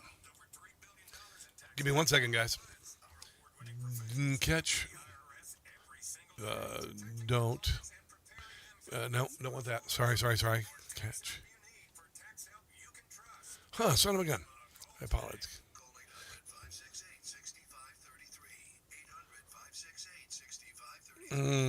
Sorry. What? That's crazy. Sorry about that. I was just looking up something here real quick. I'm looking about a show element for the next break here. I don't know what that is. Sorry. I hate to do this. I've just got to get this before I do the break here. Okay, that's a stupid jingle. That is odd. I don't know where that is. All right, I'll have to do something else. Anyway, here you go. I'll do this. Dearborn Police Department. There you go. Okay. Hi, Leslie Lady Hawk. How are you? You guys are talking up a storm over here. Yeah, we're all former clumps of cells. Thank you very much. All former clumps of cells. GeoCities? I do not. I do not never GeoCities, but I did have a MySpace account. I couldn't get it to work properly. I didn't know how to upload everything. It was a pain in the rear end, and then on came something else. There are still people with AOL accounts.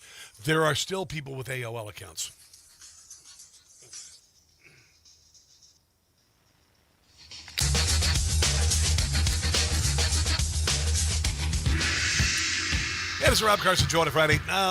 So I think that America's starting to, after 25 years of forgiveness of radical Islam or Islam in general, after 9/11, after the thousands of terror attacks around the world, and not very many people vocal enough about it who are supposedly members of the religion of peace, and despite the fact that places like Texas, Dearborn, Michigan, and whatnot have been invaded by radical imams who are preaching that death to America, death to Israel, and they are. And there's going to be a point where homeboys, hillbillies, and Hebrews are going to have to come together and end this nonsense. And there are going to have to be some people who are investigated, denaturalized, and deport. And this crap is going to have to stop. In Dearborn, Michigan, the police chief is begging people to stay home. Apparently, there are a bunch of supposedly anti-Islam protesters planning to attend an August 18th city council meeting, Christian Crusader March to stop Islamification.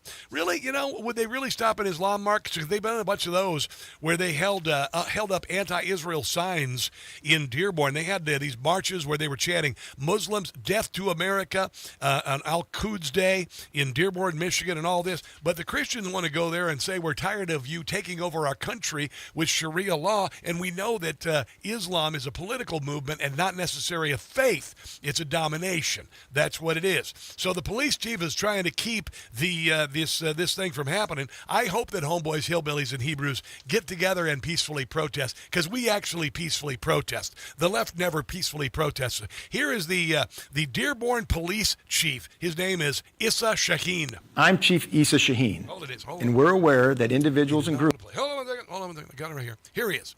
I'm Chief Issa Shaheen, and we're aware that individuals and groups from outside our community may come to the Dearborn City Council meeting on Tuesday, August Like they did in Washington, D.C. in 2020, and they tried to burn down St. John's Church. 18th. We've been monitoring the situation. Like they did at Ground Zero, where they're doing the Muslim call to prayer and chanting death to Israel and from the river to the sea. But you see, Christians aren't going to do that. Closely and coordinating with our state and federal partners. We have a plan in place, and you'll see an enhanced presence of police officers. But here's my direct ask of our residents. Please stay home. No. These groups that are coming here are coming for one reason, and that's to provoke a reaction and generate attention. Oh, I'm thinking the Muslim chant death to America in the march there, or the Dearborn Muslim mayor booting a Christian minister from a city council meeting in 2025. I'm thinking that's more provocative. If nobody shows up to react, they have nothing. No. The most powerful... This is the reaction. This is the reaction. Thing that this community can do is refuse to give them an audience. Yeah, refuse and let them just move in and take over, build another mosque, chant death to Israel, death to America, have the imam preach to his congregants about how they want to take down Western civilization. If you have business before council, you're welcome, and you'll be safe. We'll make sure of it. But if you're thinking about coming down just to confront these people, don't. That's exactly what they want, and it puts you at risk. Let our officers do their job. Don't let a handful of hateful outsiders define who we are. Yeah, you got a guy who's running for Senate in your state who is Sharia compliant, who is an anti-Semite, an anti-Israel. His sister celebrated after October the 7th. We get it. This is the reaction, okay? That's what it is. Let's take a break and come back. This is the Rob Carson Show. The Rob Carson Show is presented by Paramount Plus.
The Rob Carson Show is presented by Paramount Plus. You don't need to live with aches and pains. Visit relieffactor.com today. Hold it now. You are about to hear the most interesting, informative, thought-provoking, and funny show in America. On air and on the World Wide Web. This is the Rob Carson Show. This is the Rob Carson Show, and by the grace of God, it is finally Friday. Welcome to it. Last hour of the show today. Christian Toto, Hollywood and Toto, joins us at the bottom of the hour. There's a new Ronald Reagan movie out, and apparently it's going to be pretty darn good. I saw this on Hollywood and Toto just a little while ago. And let's see, it stars that guy from Dumb and Dumber and Jeff Daniels. And apparently he does a pretty darn good Ronald Reagan, not a caricature. They make Reagan human. Isn't that crazy? Isn't that kind of crazy how that is? So we'll talk to him at the bottom of the hour. And he's got other things we're going to talk to him about. So there you go. Let's see, what I want to start with here. Oh, you know what? So today we find out retail spending dropped 0.6%. This on the heels of an inflation report this week that showed inflation is slowed to a crawl, 0.1% for the last month. The price of gas has gone up, and I know, and it sucks. It does, trust me. But not as much as it did when Joe Biden became the president of the United States. The price of gas went to way over $4 a gallon. I remember filling up my old 2009 Lexus RX 350 for $94, and it was horrible. We had price of gas close to $5 in Kansas City at one point.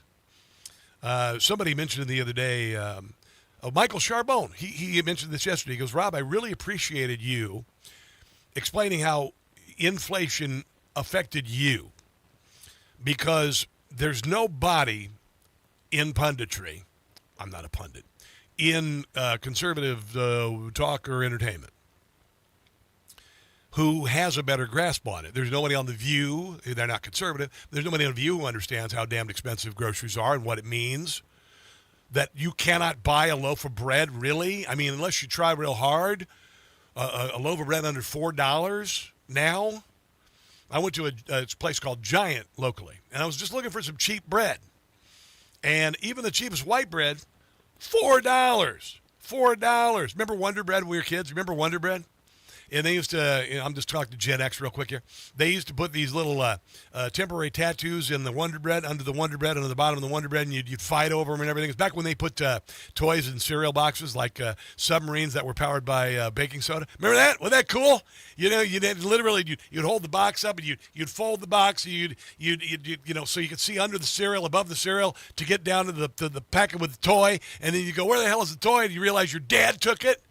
Like, you remember that? Remember that? The toys and the cereal and the box and the whole deal? Remember the back of the, this is going to make me sound super duper old. On the back of some old cereal boxes, they put 45 RPM records.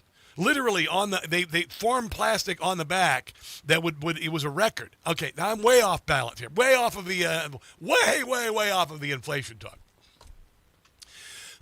But for instance, okay. The cheapest place, are you ready? You better sit down for this. The cheapest place I'm able to find really good multi-grain bread is Whole Foods. What? I know I don't shop Whole Foods whole price. I don't.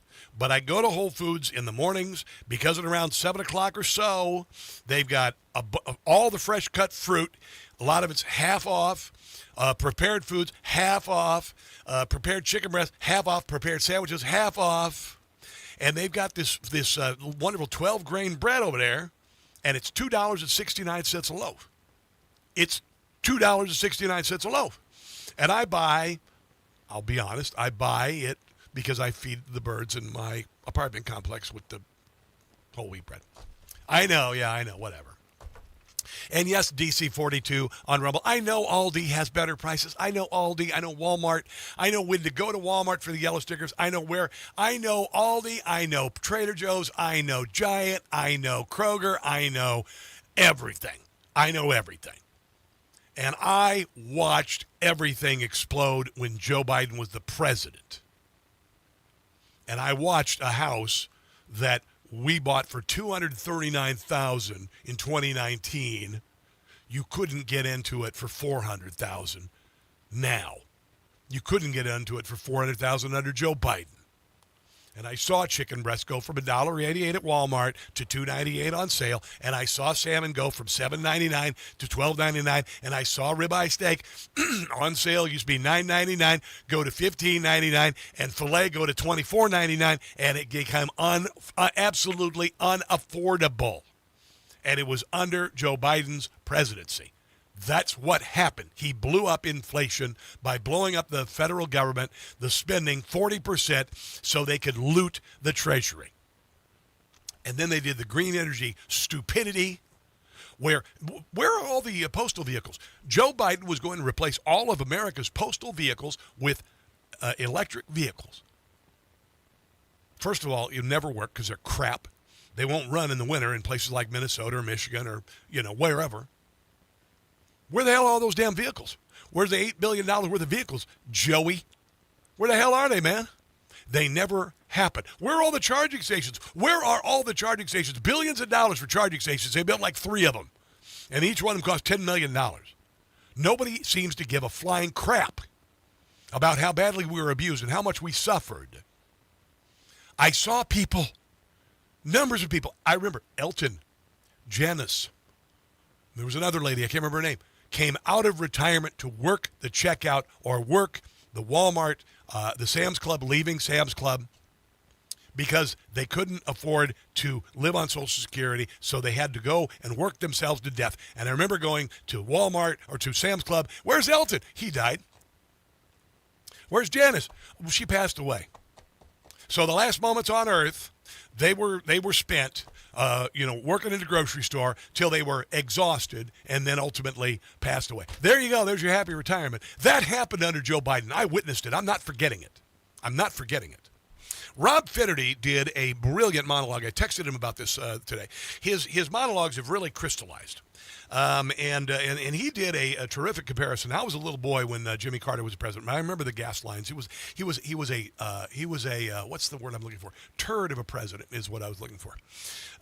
It was all the malaise. He said we were in a malaise. It was all man-made. It was all Carter-made, and it was a joke.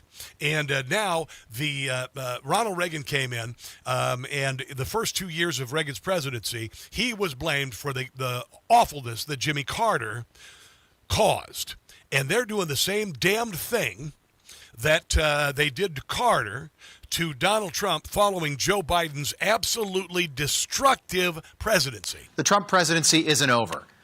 But that wasn't the case during his first 2 years in office. Some people might remember this, but most people forget that the Jimmy Carter economy almost ruined Ronald Reagan to the point where in 1982, 2 years into Reagan's presidency, the majority of Americans did not want Reagan to run for another term.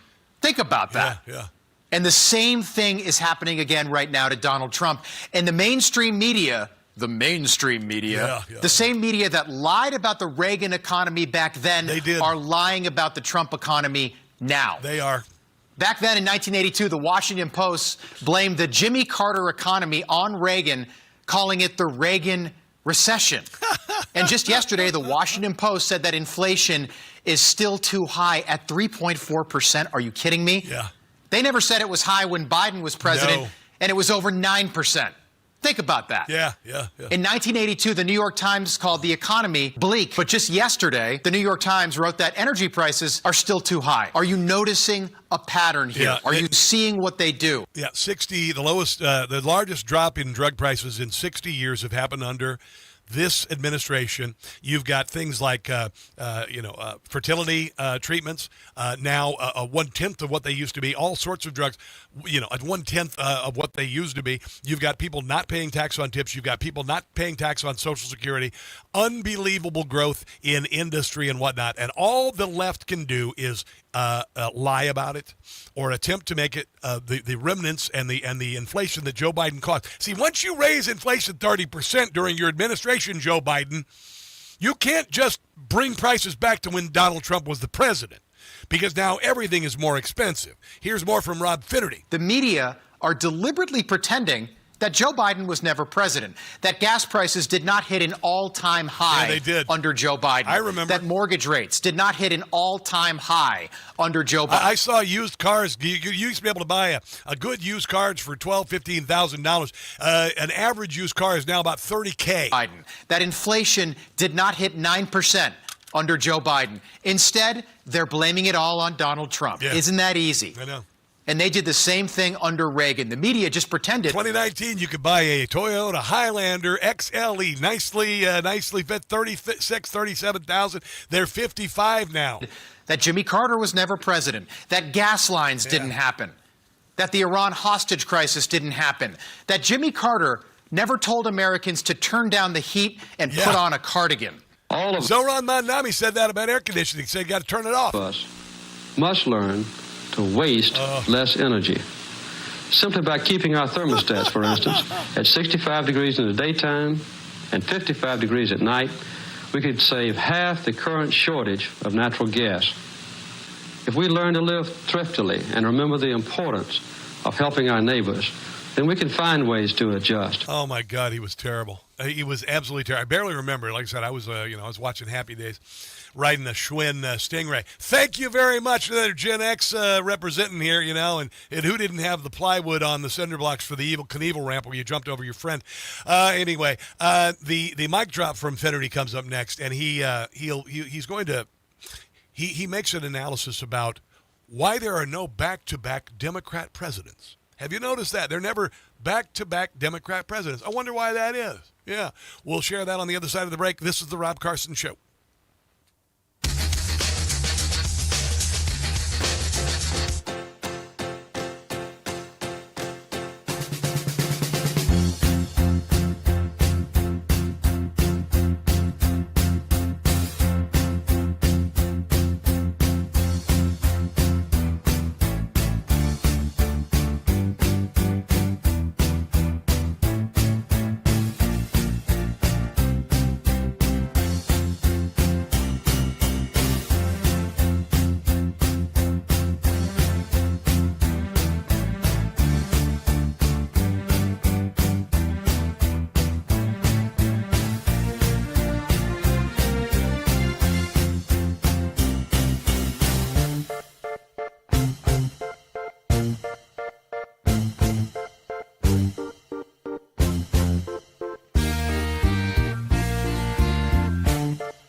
WCBM.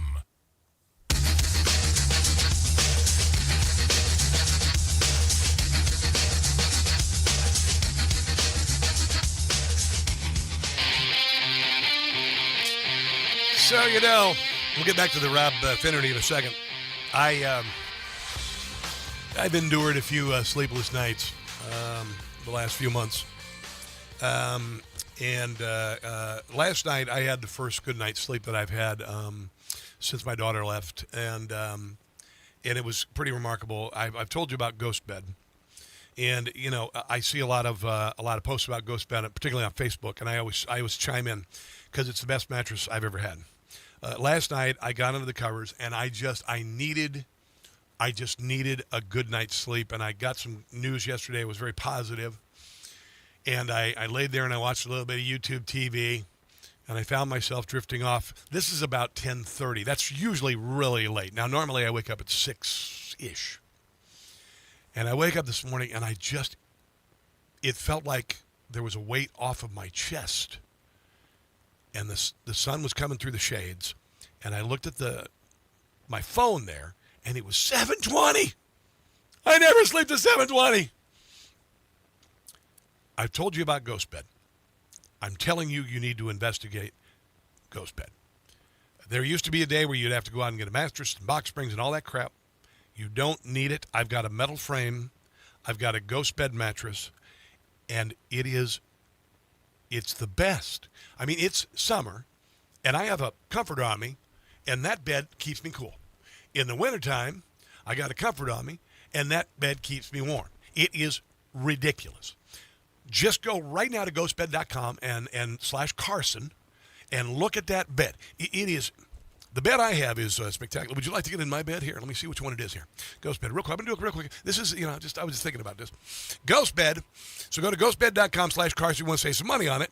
And the one that I have is the Ghost Bed Luxe. The Luxe Foam. Thank you very much. The Luxe Foam. Queen size, thank you very much. You normally pay like $4,500, and this is like just under $1,800, and you don't need the box spring and everything, and you can get a cheap frame, doesn't even matter, like I got, and then you put, it's ridiculous. You're going to love it. Ghostbed.com /Carson. I felt I needed to share that with you. If you're not sleeping well, it could be your spouse, but it could be your mattress. Rob Finnerty was talking about Carter versus Trump and how the media is doing the same damn thing to Donald Trump as Ronald Reagan. Blaming the piss-poor economy of the previous president on the present president. Under Carter, inflation hit 14.8%. Do you remember that? Anybody remember that? Anybody remember interest rates at 22%? 22% for a home loan? I'm sorry, but you can't fix that overnight. Yeah. It wasn't Ronald Reagan's fault. No, it wasn't. It takes time. Yeah. But less than 2 years into Reagan's... They did everything they could wrong to destroy our economy. And one of those things was letting 20 million people in to destroy the cost of housing, the cost of rent, and the cost of a mortgage, causing an average mortgage to double in price, the interest rate to triple in price, and the rent rate to increase by at least a third. First term, exactly where Donald Trump is right now. The media, even establishment Republicans at that time, thought Reagan was going to be a one-term president. Think about that. There were rumors that Republicans might primary Ronald Reagan in 1984. It didn't happen. No. In Reagan's first year in office, inflation did not drop below 8.4%, but that was not Reagan's fault, just like today is not all Donald Trump's fault. Reagan inherited the worst economy since the Great Depression from Jimmy Carter, and Donald Trump inherited the worst economy since Jimmy Carter from Joe Biden. Oh, there you go. Here comes the mic drop. So very similar to 1982, Republicans are going into another midterm cycle, still dealing with the aftershocks of a really bad Democrat president. It's worth noting that when Donald Trump left office, nobody does this.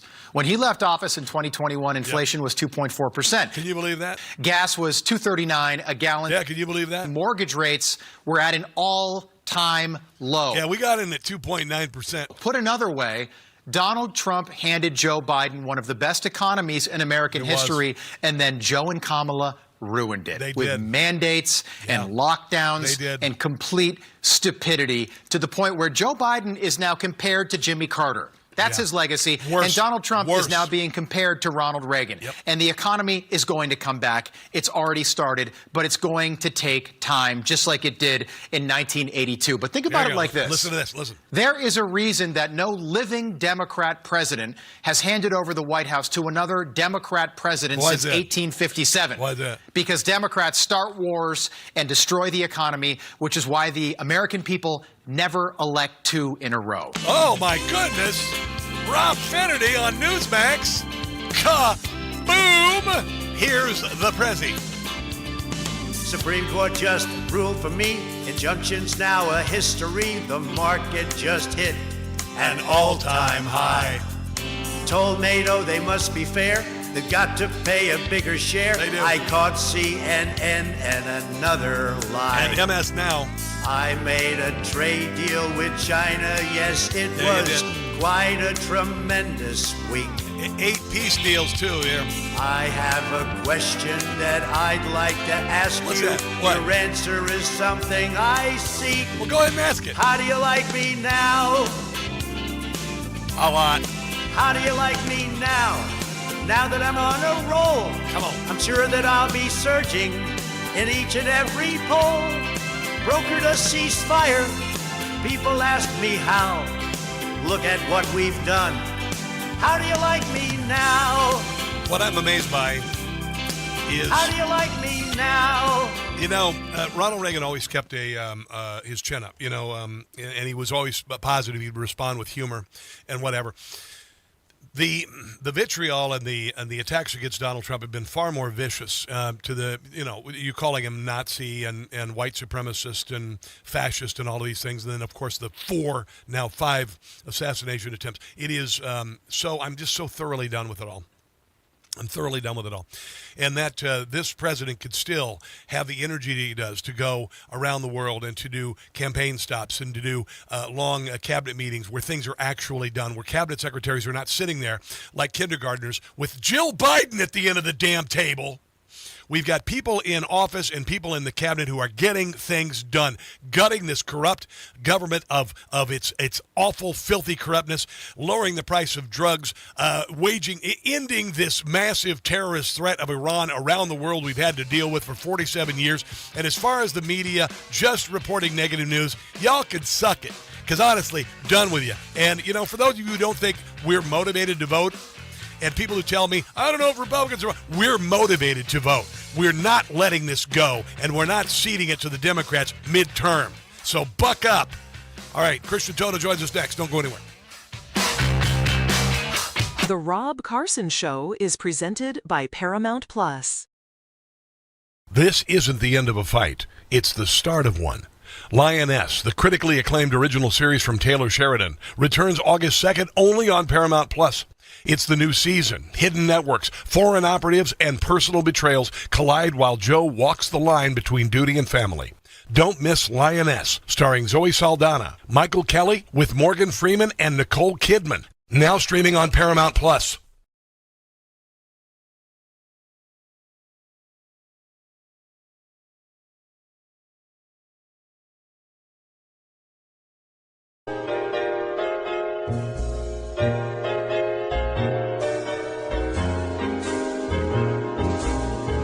Unforgivable, those Fauci lies. Unforgivable, your alibi. My alibis. Took the fifth, cause I didn't want to be hauled away and charged with perjury. Never before have actions been more unforgivable in every way. In every way. No one believes a word I say. A word you say. The cover-up was so predictable. My explanation's contradictable. It makes Fauci quite convictable, too.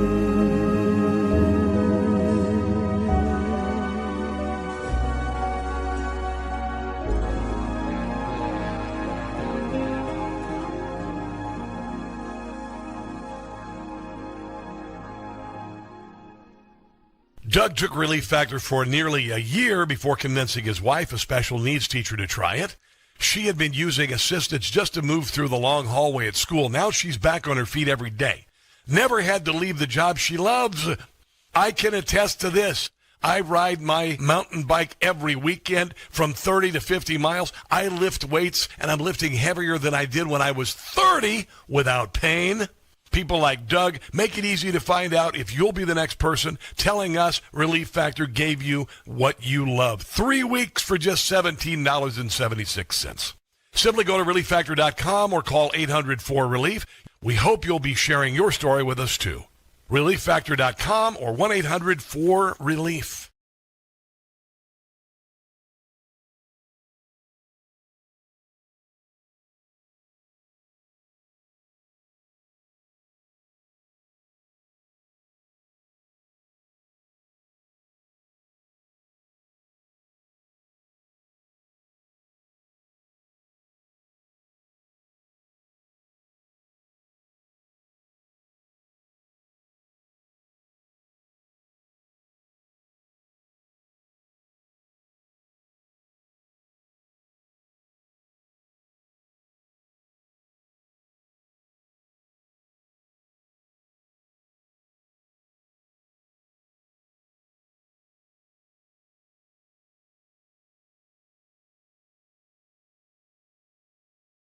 Hey guys, it's Carson for Ghost Bed. You may not remember every time you toss, turn, or wake up hot, but your body does. That's why you wake up tired before the day even starts. That's why I got a Ghost Bed, the best bed in the history of mankind. Ghost Bed is engineered to help reduce the reasons your sleep gets interrupted. Ghost Bed is designed to relieve pressure, help regulate temperature, support your body. Cooling technology built into every mattress and made in the USA. With Ghost Bed's 101 night trial, you can try it at home because the real test of a mattress is how you feel in the morning. If you're waking up sore or tired before the day even starts, check out Ghost Bed. For a limited time during Ghost Bed's Labor Day sale, they're offering my audience an extra 10% off their lowest prices of the season. Go to ghostbed.com/Carson. Use promo code Carson. That's ghostbed.com/Carson. Promo code Carson.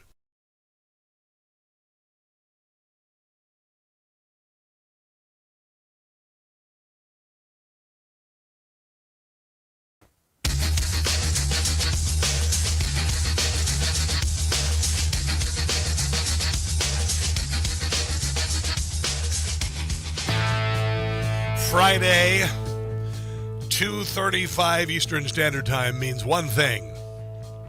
Nap time for Joe Biden. Or Christian Toto joins Rob Carson for Hollywood and Toto. How are you, Christian Toto? I'm good, and that sounds pretty good, Doug. I know. You know, it's really funny. When I did morning radio for many years. And I used to have you on my show in morning radio, I think, some time ago. But anyway, I used to take a nap in the afternoon. I like to grab one even after, like, when I get home at 3:30. Did you now listen? You know, I am so glad because COVID really bleeped up everything. We couldn't go see live music shows. We couldn't go anything, and it killed the movie theaters. We really wondered if people were going to return to movie theaters. Then I see Spider-Man: Brand New Day has broken like almost $800 million domestically and $1.7 billion internationally. That's unbelievable. It is, and I have to say, I was pretty pessimistic about films, and we've seen lower ticket sales. We've seen a lot of bad signs over the last few years, but this year, I mean, it's this Super Mario Galaxy movie. It's Scream 7, I think it was. I'm losing count. My gosh, this new Spider-Man movie, The Odyssey. It goes on. Devil Wears Prada 2.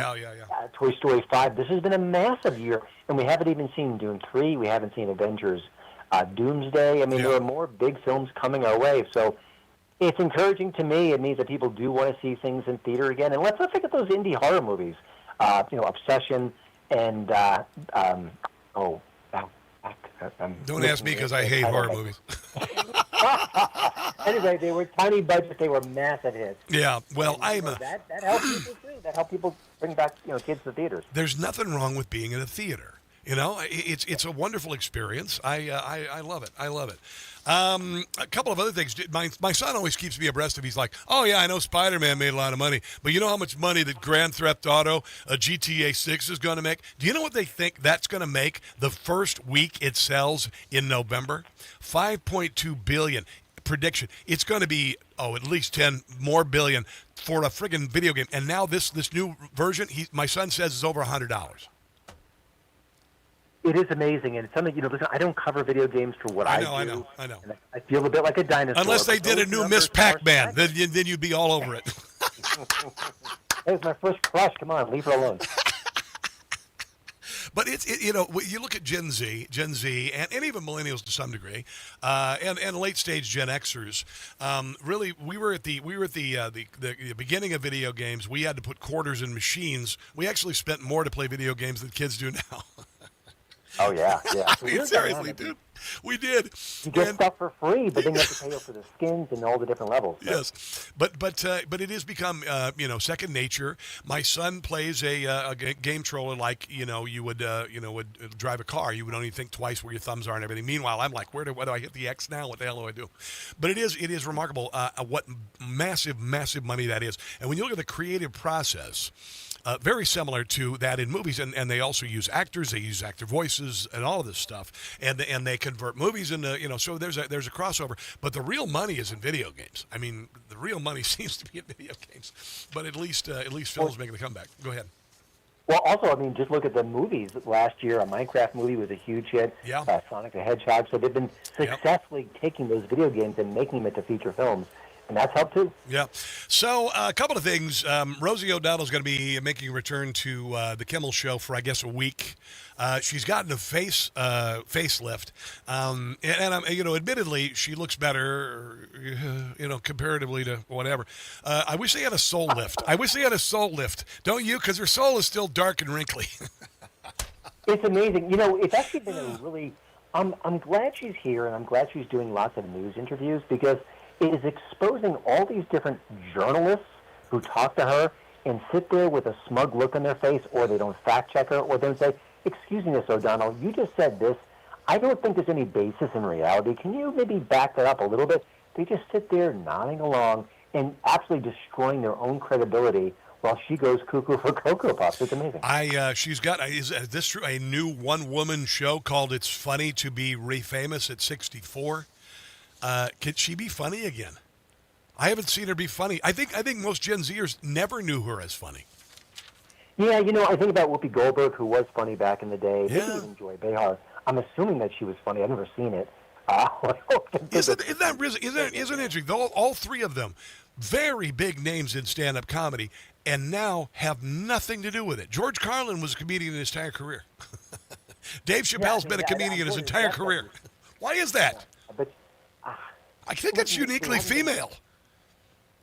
It's like the WNBA versus the NBA. The WNBA's woke. The NBA not so much. Maybe it's the same thing. I don't know what's going on. I think the Kimmel example is maybe to argue with you. Oh, yeah, that's true. When was the last time he was funny? I mean, you're right. Kimmel and also the Seth Meyer, that moron who nobody watches. Yeah, you're right, I guess, to some degree.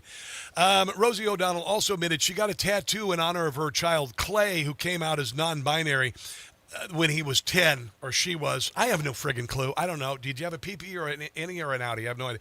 But anyway, the kid came out as non-binary as 10, and she decided to put the tattoo "they" on her arm or something to remind her. I'm thinking she's 64. Might want to do your phone number and your address there too as well.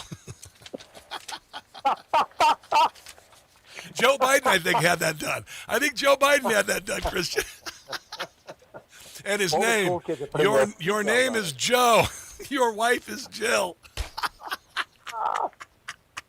I mean, this That's a pretty big print for Joe, though. Of all the stupid things to have tattooed, because I'm going to tell you, her son, daughter, he's going to wake up at 25, and he's going to be engaged, and then want to get married and have a child, and she's going to be stuck with they. And what is she going to make it into there?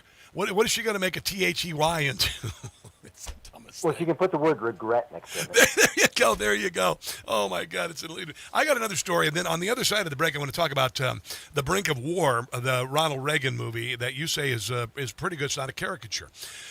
Andrew Lloyd Webber has decried the unsustainable costs of producing big Broadway stage shows in an open letter to Instagram last week. One of the things is that these Broadway productions have gone super woke, and audiences are staying away from them. In another example, Oregon Shakespeare Festival is facing serious pressures after ultra-woke director Nikita Garrett stepped down from the position. Garrett's woke sermonizing and aggressive focus on diversity, equity, and inclusion alienated large swaths of the festival's faithful audience. You know, I'm not sure how you could make Broadway gayer. I mean, how else are you going to make it woke? Well, you know what's funny? I think that Hollywood, to a degree, has learned the woke lesson. I think so. We've seen these more recent films are not that woke by and large. There are examples for sure. I'm not going to say it's gone away. But Broadway didn't learn that lesson, and now they're paying the consequence.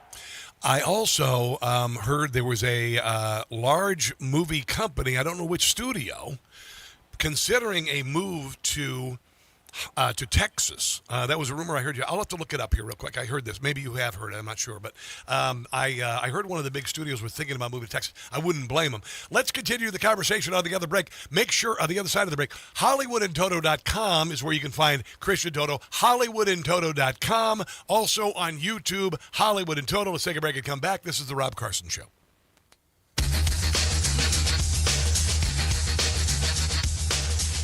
Life insurance is one of those things that just about...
We face an enemy that is ever growing. We need to protect the American people.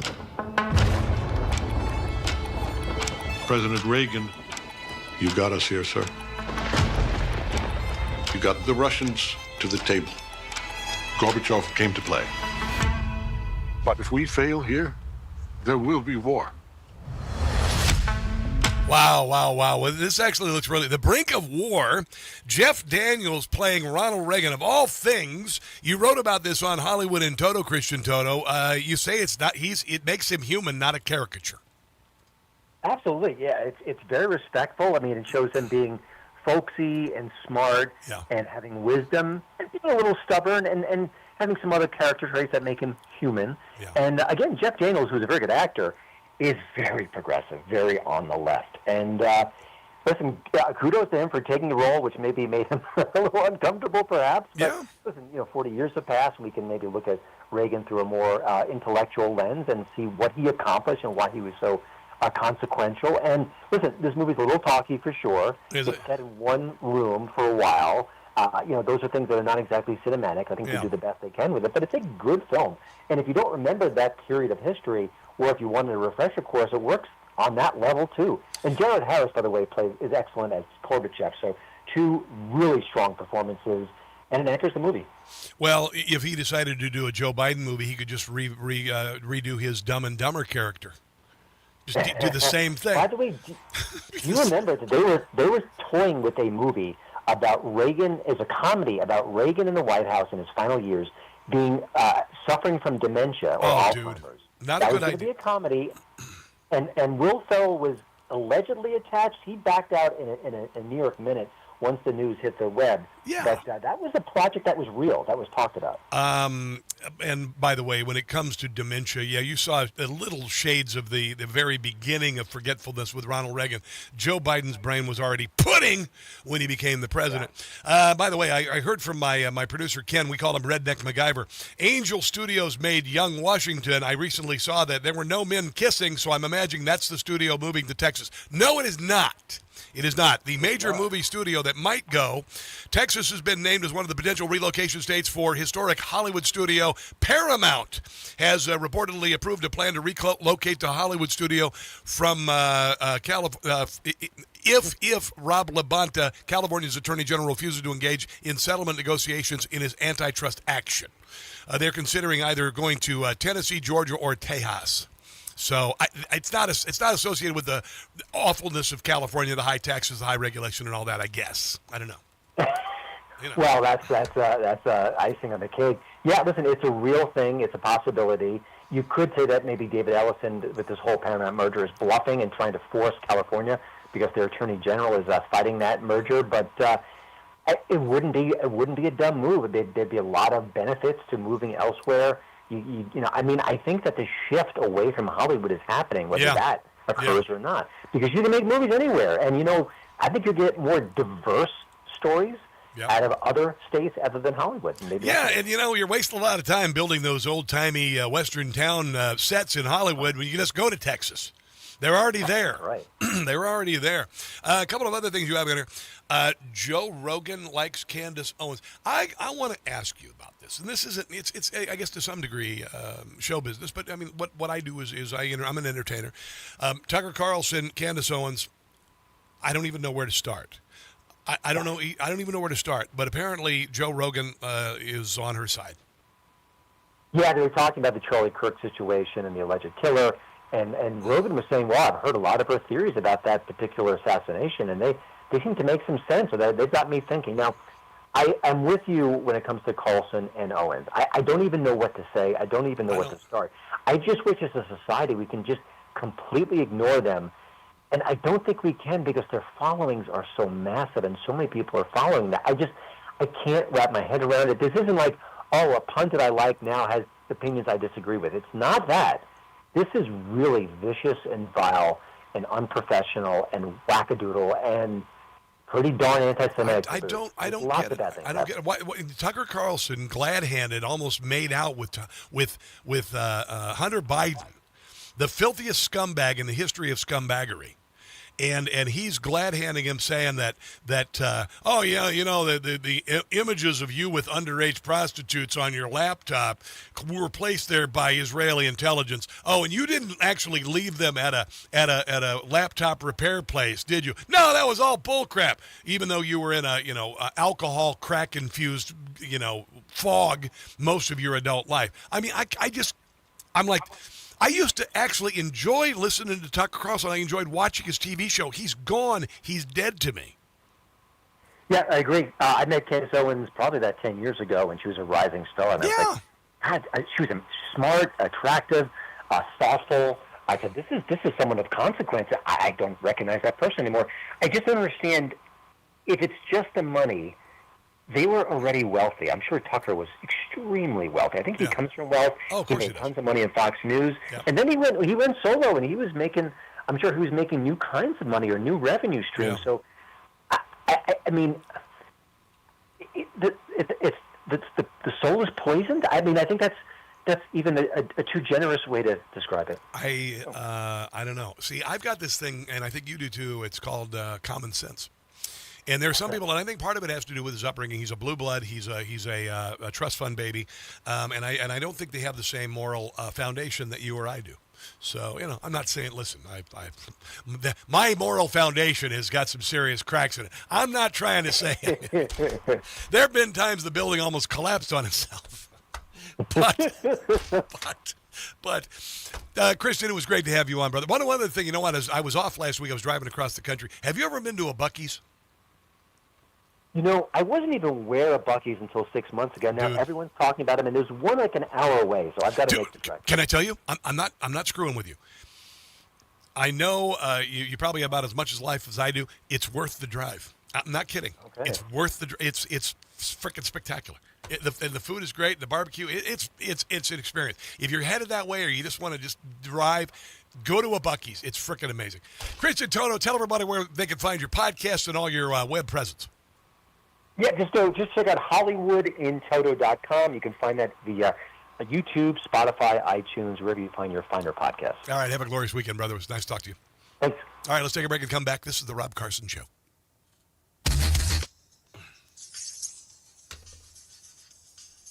I'm a Buc-ee's fan, guys. I did a video when I went to Buc-ee's. I don't know if you saw it. It was my Instagram. And I go in. I bought gas. I stopped, and my daughter's in the car, and we walk into Buc-ee's. And it's just, I don't even know what it is. It's just, you walk in, there's this island, and they're making brisket sandwiches and all these deli sandwiches, and they're all in this case around, and they're all perfect. They're all perfect. And then over here is the homemade fudge over here. And then back here is the jerky bar with all these kinds of beef jerky. And then brisket burrito. I had a brisket burrito. It was like $8.99. Chipotle burrito is about $10. Better than Chipotle. Groceries. Barbecue grills. Swag. All sorts of stuff. People working there, sounding like they're having fun. It was, and gas was $2.99. Unleaded was $2.99. You know why? Because I went inside and I bought $40 worth of stuff that I wasn't going to buy elsewhere, and I wouldn't have bought at the, whatever convenience store. I would not have bought $40 worth of crap in any other convenience store. I might have gone and bought a Diet Coke, but I bought $40 worth of crap at Buc-ee's. There's one 2 hours from here. If it were an hour from here, I would go there tomorrow. If there were a Buc-ee's an hour from here, I would go there tomorrow. But it's like 2.5 hours away. I talked to a woman at my doctor's office, and she literally went to Buc-ee's for dinner one night, and it's 2 hours. 2 hours. Lots of desserts too, yeah. Oh, I got to talk. What? Luigi Mangione pled guilty. Oh, yeah. All right, so I'm hearing that Luigi Mangione pleads guilty. Now, I had heard early that he, I'm going to look this up because I was talking about streamers here. My beautiful streamers. Oh, wow. Luigi Mangione pleads guilty to federal charges in the killing of United Healthcare CEO. Good, you little piece of crap. Rot in jail the rest of your life. Did you hear that, Mangione girlfriends? You're going to be having to visit him in prison and write him prison letters, you psychos. Unbelievable. What a sick son of a bee. The man charged with gunning down United Healthcare CEO Brian Thompson and getting the adoration and the love of the left has pled guilty. Here's a little live press conference real quick here. Along the route he knew Mr. Thompson would take and positioned himself to carry out the plan. Sick son of a bee. Then, on a sidewalk on West 54th Street, the defendant murdered Mr. Thompson. He murdered a father and a husband. Shooting him from behind with a 9mm handgun equipped with a silencer. He shot Thompson twice at close range. The second shot came as Mr. Thompson turned and faced the defendant. How would you like your life taken away from you, your childhood, your future taken away from you as you're walking down the street and you feel a wincing pain in your back and everything goes black? Can you imagine that? Could you imagine that? And that there were some on the left who were celebrating this just because of what he does for a living. It is so sickening. So sickening. He is not a hero. He's a filthy scumbag. He's going to die in prison, then he's going to go straight to hell. Did this as everyday New Yorkers walked nearby. I was in New York. And while the rest of the city woke up to start their day. Mangione then ran away, leaving Mr. Thompson to die. Like a coward. The defendant committed this murder in an attempt to draw public attention to his dislike of certain businesses. Yeah, that's what the left does. They also killed Charlie Kirk. Assassination culture. They tried to kill Donald Trump. Yeah. I won't end the show on a negative note. I don't want to do that. But I'm glad. Good. All right, guys. I want to thank you for joining me this week. It's been a difficult week for me. I'll just tell you that. I know that you guys have been thinking about me, and I'm thinking about you. And once I got back from Kansas City, things are very good. And I love you guys, and you're the best, and your support means so much to me every single day of my life. I go home to an empty apartment, but I know you are here for me every single day. It means a lot. It really, really does. God bless you. Watch my TV show, Rob Carson's What in the World This Weekend. Back to School Edition. God bless the United States has founded Donald Trump, our military, and until Monday, which is 3 days away. Don't catch the stupid. I love you guys. The Rob Carson Show is presented by Paramount Plus. Information. Truth is freedom. Is Newsmax. It's real news for real people.